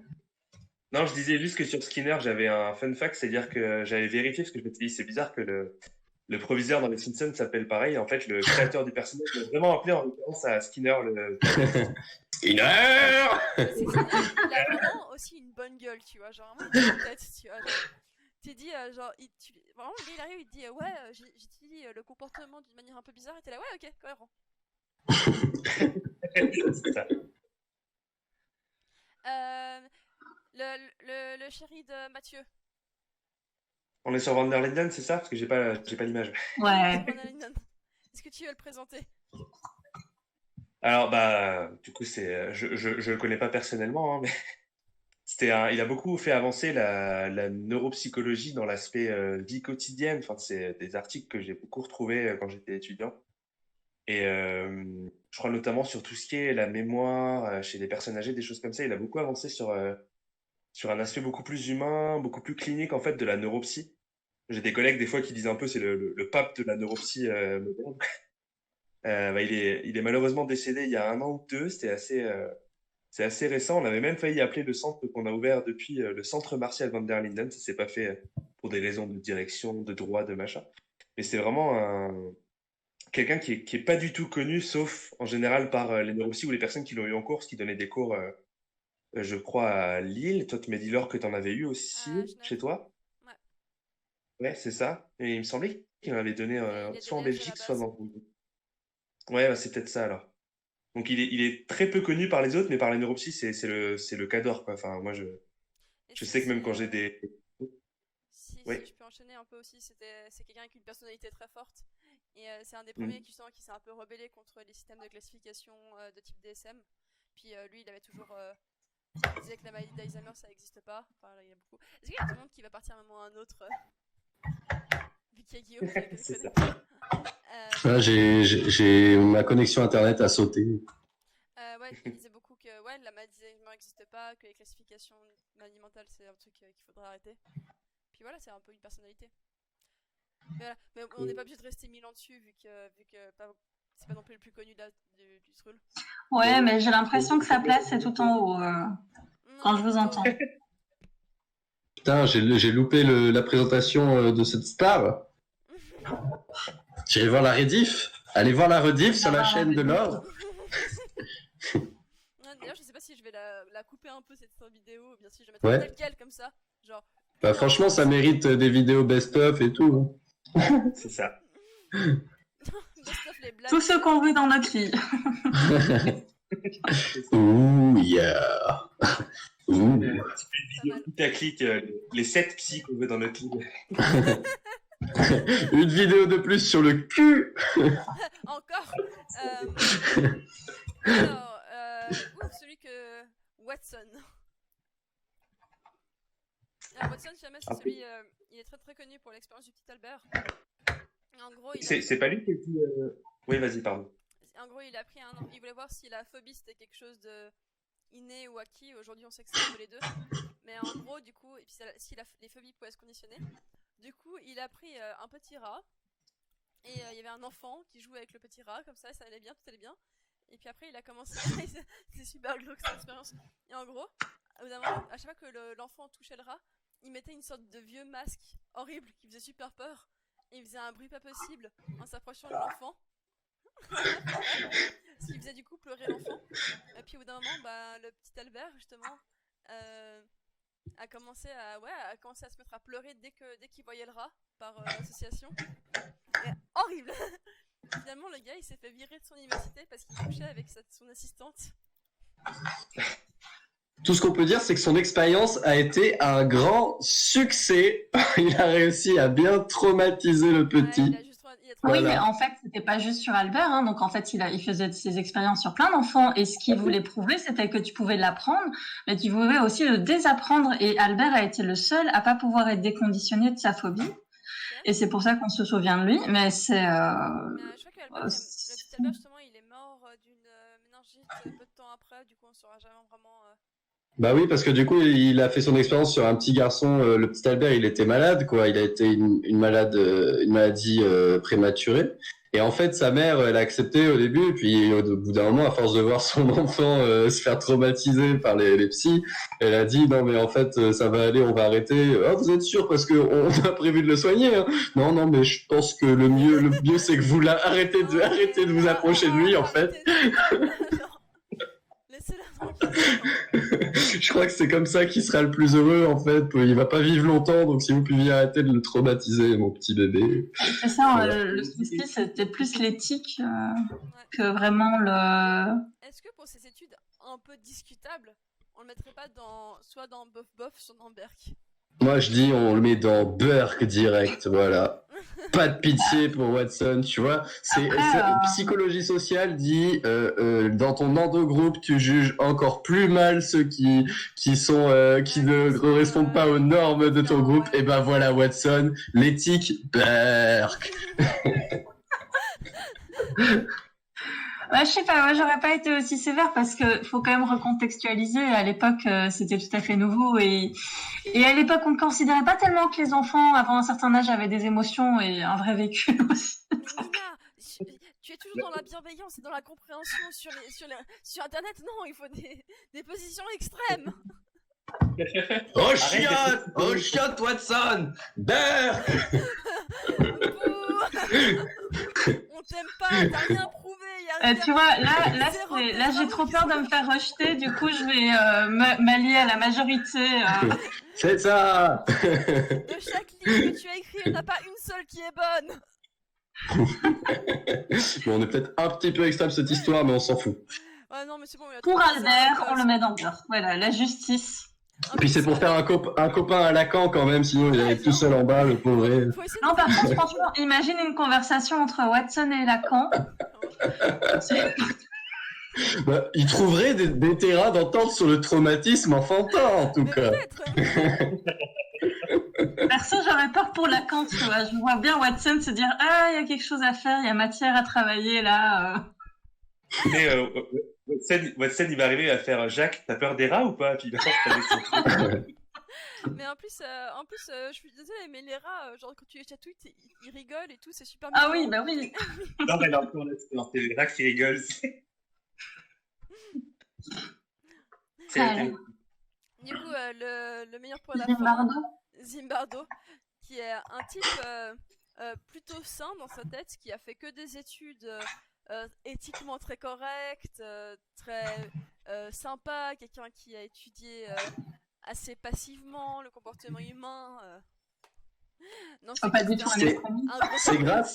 C'est grâce à ce genre de personnage que quand un pauvre étudiant en L2 comme moi veut faire passer une échelle libre de droit à 10 personnes pour essayer de tester des trucs, le comité d'éthique de sa fac lui dit non, on rigole pas. On reconnaît vos expériences, on nous l'a déjà fait, je pense qu'on a des comités en grande partie grâce à Zimbardo.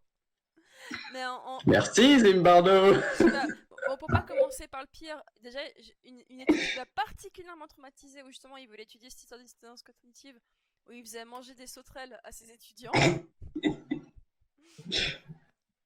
Et puis voilà, bon, je vais peut-être pas résumer l'expérience, mais pour voir comment les étudiants réagissaient en mangeant des sauterelles. Et il est surtout extrêmement connu pour avoir fait l'expression de la prison de Stanford. Ou je sais pas si quelqu'un veut la résumer ou si je le fais moi. Bah, comme tu veux. Bah, je vais faire quelques mots.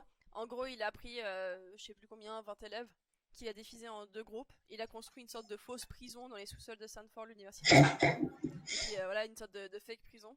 Et voilà, et puis il y avait d'un côté une moitié qu'il a dit que ce serait les prisonniers, et l'autre moitié qu'il a dit que ce serait des gardiens. Et en gros, voilà, les gardiens étaient censés s'occuper des prisonniers et tout ça. Et Pour plus de réalisme, la vraie police est venue chercher les faux prisonniers chez eux. Et puis devant les tout. gardiens avaient des matraques, ils avaient à peu près tout ce qu'il faut. Et finalement, l'expérience qui devait, je crois, durer 2 semaines a été terminée au bout de 2 jours. Parce que très rapidement, il a commencé à avoir des violences physiques, des humiliations. Bah, les gens s'y ont cru en fait. Hein. Ouais. Ils ont pris leur rôle extrêmement vite, quoi. Après, ça C'est appelle flippant. ça. On appelle ça un donjon SM respecte notre culture. Ah, ils sont chiants, ça. Ouais, violence physique, sexuelle aussi, soumission dans tous les sens. Et au bout de 3 jours, t'as une élève de Zimbardo qui lui dit, écoutez, monsieur, vous allez arrêter votre délire tout de suite, parce que sinon, moi, je vais le faire arrêter. C'est la fiancée de Zimbardo qui lui a dit Oui. faut que t'arrêtes maintenant. Mais elle était pas encore fiancée avec lui à ce moment-là, si? Ah, je sais pas, ça je sais pas. Je crois pas, je crois qu'ils se sont fiancés après. Quand même, elle a vu ça et elle s'est dit ça c'est un homme à marier. Ah bah, elle était attirée par le petit donjon, là. Elle s'est dit oh un mec qui oblige des personnes à taper d'autres personnes quand même. Faut pas En être fait, elle lui a méchant. expliqué qu'il pouvait faire ça en privé, avec des gens consentants. Et que C'est ça. Juste, t'es pas obligé de faire ça avec des pauvres personnes, à les manipuler Avec des complètement, à les rendre fous. Tu vas être traumatisé, faisons ça entre adultes. Mais regarde la moustache qu'il a en plus. Il a ses moustaches, tu dis genre. Évidemment qu'il n'avait pas une expérience de timbré. Mais du coup, voilà. Après, il faut savoir aussi, juste pour ma rigueur scientifique, que l'expérience a été reproduite plusieurs fois. Et il y a vraiment pas. Je crois qu'il n'y a jamais eu les mêmes résultats, ou bien rarement eu les mêmes résultats. Ouais, c'est pas très consistant comme. C'est pas. Mais ils ont, c'est pas les mêmes concepts que ça étudie. Je sais pas trop si je confonds ou pas. Mais quand il y avait pas ce truc où dans des classes de primaire avec des jeunes enfants, ils avaient dit ceux qui ont les yeux bleus sont supérieurs à ceux qui ont les yeux verts. Ah oui, mais ça c'est autre chose. Ça. C'est un autre concept, ça. Je sais plus. C'est pas la même chose. C'est pas lui aussi qui a fait ce truc où il disait à un prof, il avait pris 2 classes et puis il disait à des profs, ah votre classe là elle est géniale, c'est vraiment la plus intelligente. Ah c'est ça. Et l'autre. Non, mais ouais, c'était un truc comme ça, mais c'était une prof qui avait fait ça avec ses élèves. C'est ça. Ouais, c'est et ça. En fait, le premier jour, elle leur dit. Ouais, vas-y, pardon. C'était lui qui allait voir des classes, voir les profs. Ah, d'accord. C'est pas la même chose. Et il leur disait, ah, cette classe elle est super, elle est vraiment méga intelligente. Ah, oui. Et d'autres, il allait leur dire, oh, wow, vous êtes vraiment tapé la pire classe de l'école, quoi. Et finalement, les gens on leur avait dit que c'était une bonne classe, les élèves à la fin avoir des meilleures notes. Et je suis pas sûr que c'était une question de bonne. Ouais, c'est une autre étude, mais parce que moi j'ai vu une étude où ils faisaient passer un test de QI et en fait ils tiraient au sort des élèves de la classe et leur disaient lui et lui et lui, ils ont eu des super résultats au test de QI, ils vont super bien réussir. Et à la fin de l'année, leurs résultats au test de QI avaient plus monté que ceux des autres et leurs résultats globaux aussi. Mais ça doit être 2 études différentes. Mais ça, c'est l'effet. Comment ça s'appelle déjà la prophétie autoréalisatrice. Ouais. Autoréalisante. Ouais. Mais comme quoi, le QI n'est pas un outil si fiable que ça, du coup. On fera un débat sur le QI une autre fois. Allez voir la magnifique vidéo de Laure sur sa chaîne. Mais il y a plein de concepts, hein, mais il y a la prophétie autoréalisante, puis il y a aussi toutes les croyances et comment les croyances viennent jouer dans notre identité et à quel point on est vite pris là-dedans. Et du coup, vous voulez punir comme les autres, vous voulez mettre tout en bas ou Oh, punir Zimbardo. C'est bon, non, pas tout en bas. Je sais pas, vous le mettriez où, vous? Je sais pas. Je suis tiraillé entre il a fait du spectacle et il a quand même abusé, quoi. Parce que selon la logique, Watson, on l'a quand même foutu dans Burke parce qu'il était pas sympa et pervers, quoi. Ouais, mais tu vois, mais lui, il est encore plus pas sympa et pervers à un point que c'est bien même marrant.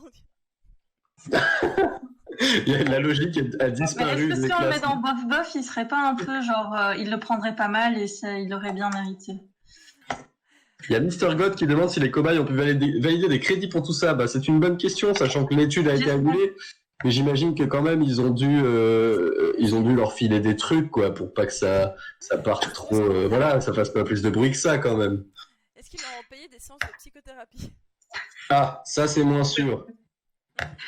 Ouais, pour ceux qui savent pas, les étudiants en psycho sont les premiers Kobe des universités. Donc, pour valider des cours et des crédits, on doit passer par des expériences. Mais c'est un gros trait, en vrai, dans les études. En France, on n'a pas Mais on ça, n'est pas on valide obligé, pas hein, on des n'est pas crédits. obligé. En France, Sauf que si tu le fais pas, tu perds des points, quoi. Mais Non, bon. non, en France, on valide pas des crédits pour ça. Hein. C'est juste qu'on le fait volontairement. Sérieux? Ouais. Hein. Ouais. Nous, si. Ah non, nous, moi j'ai mis mon tapet de ces études, mais en première année, mais j'en ai fait une de ces chier.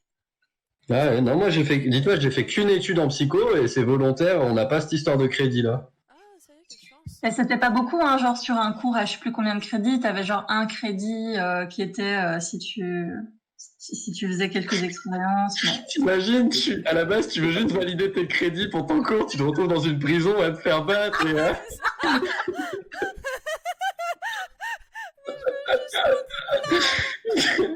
Je voulais juste aller à l'université, faire des soirées étudiantes et puis apprendre des trucs, quoi.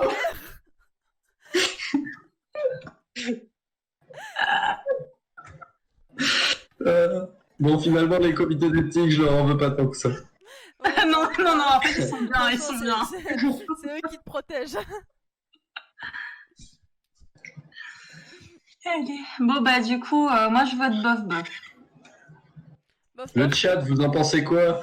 Ou ce qui reste du chat? Ah, quand même 7 personnes si, encore, c'est un si. 7 courageux. Ouais, qui tiennent encore, qui bravent le sommeil.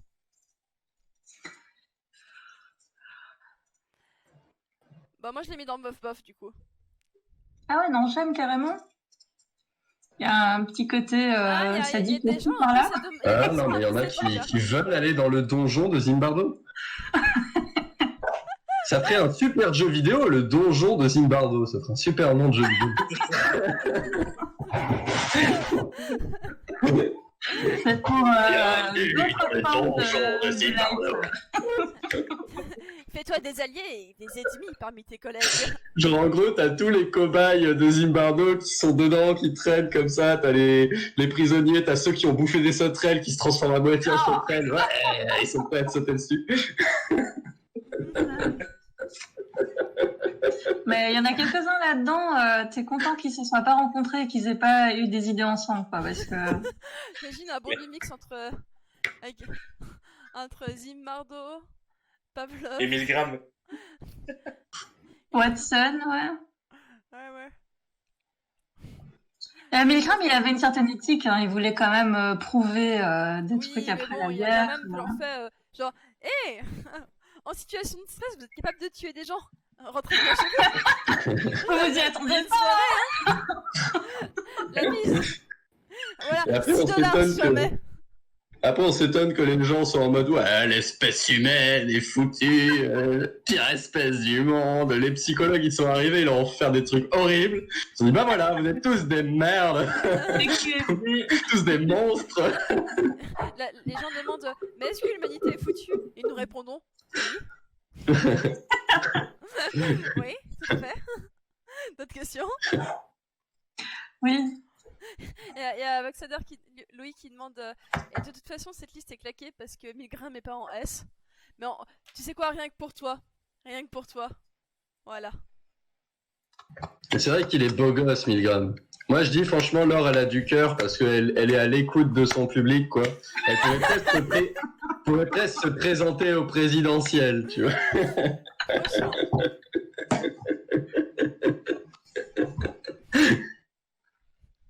Je vous promets que Milgram sera dans mon lit maintenant. Non, mais ça fait du monde dans le lit, n'empêche. Ouais. Bah écoutez, j'espère que vous avez un lit, un double queen size. C'est vrai ça qu'il y a du monde là. Mais Ouais. on est un peu des fanboys et des fangirls, je crois. Bah. Sinon, on ne ferait pas de la vulgarisation, je crois. Hein, ça... J'ai envie de mettre une petite larme à Freud parce qu'il y a tout le monde qui est en train de faire une partouze au-dessus de lui et lui il est au milieu dans c'est qui déjà. Non mais attends, même sa fille est au-dessus, tu vois, genre... Le fantasme de la soumission du père et de... Elle lui a récupéré son phallus. Voilà, c'est elle qui est au-dessus maintenant. Ah, Là, voilà, tout s'est réalisé ce soir. Vous avez sous vos yeux un classement purement objectif de la qualité de tous ces psychologues. Le physique de basé- personne n'a jamais influencé le classement. Jamais. Nous sommes basés sur des critères rigoureux, basés sur des centaines d'années de recherche, d'études, de dizaines et de dizaines d'enseignants qui nous ont permis d'arriver là où nous sommes aujourd'hui sur Internet, puisque pour arriver sur Internet à faire une émission comme ça, il faut quand même avoir un sacré bagage. je voudrais pas Et- t'interrompre, Guillaume, mais t'as l'air de franchement fort noyer le poisson. Tu crois à ce que tu dis? Le poisson, je dis ça, je dis rien, il y a un petit piranha et un anchois sauvage ce soir sur Discord. Je sais pas de quel poisson tu veux parler. Comme ça.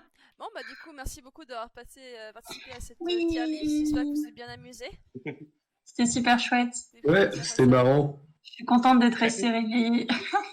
Bon, ça. Ouais, pareil. Et puis j'espère qu'on pourra faire tout est subjectif sur ce classement. Très très objectif. Puis voilà, peut-être qu'on se retrouvera bientôt pour faire une autre session de ce genre-là.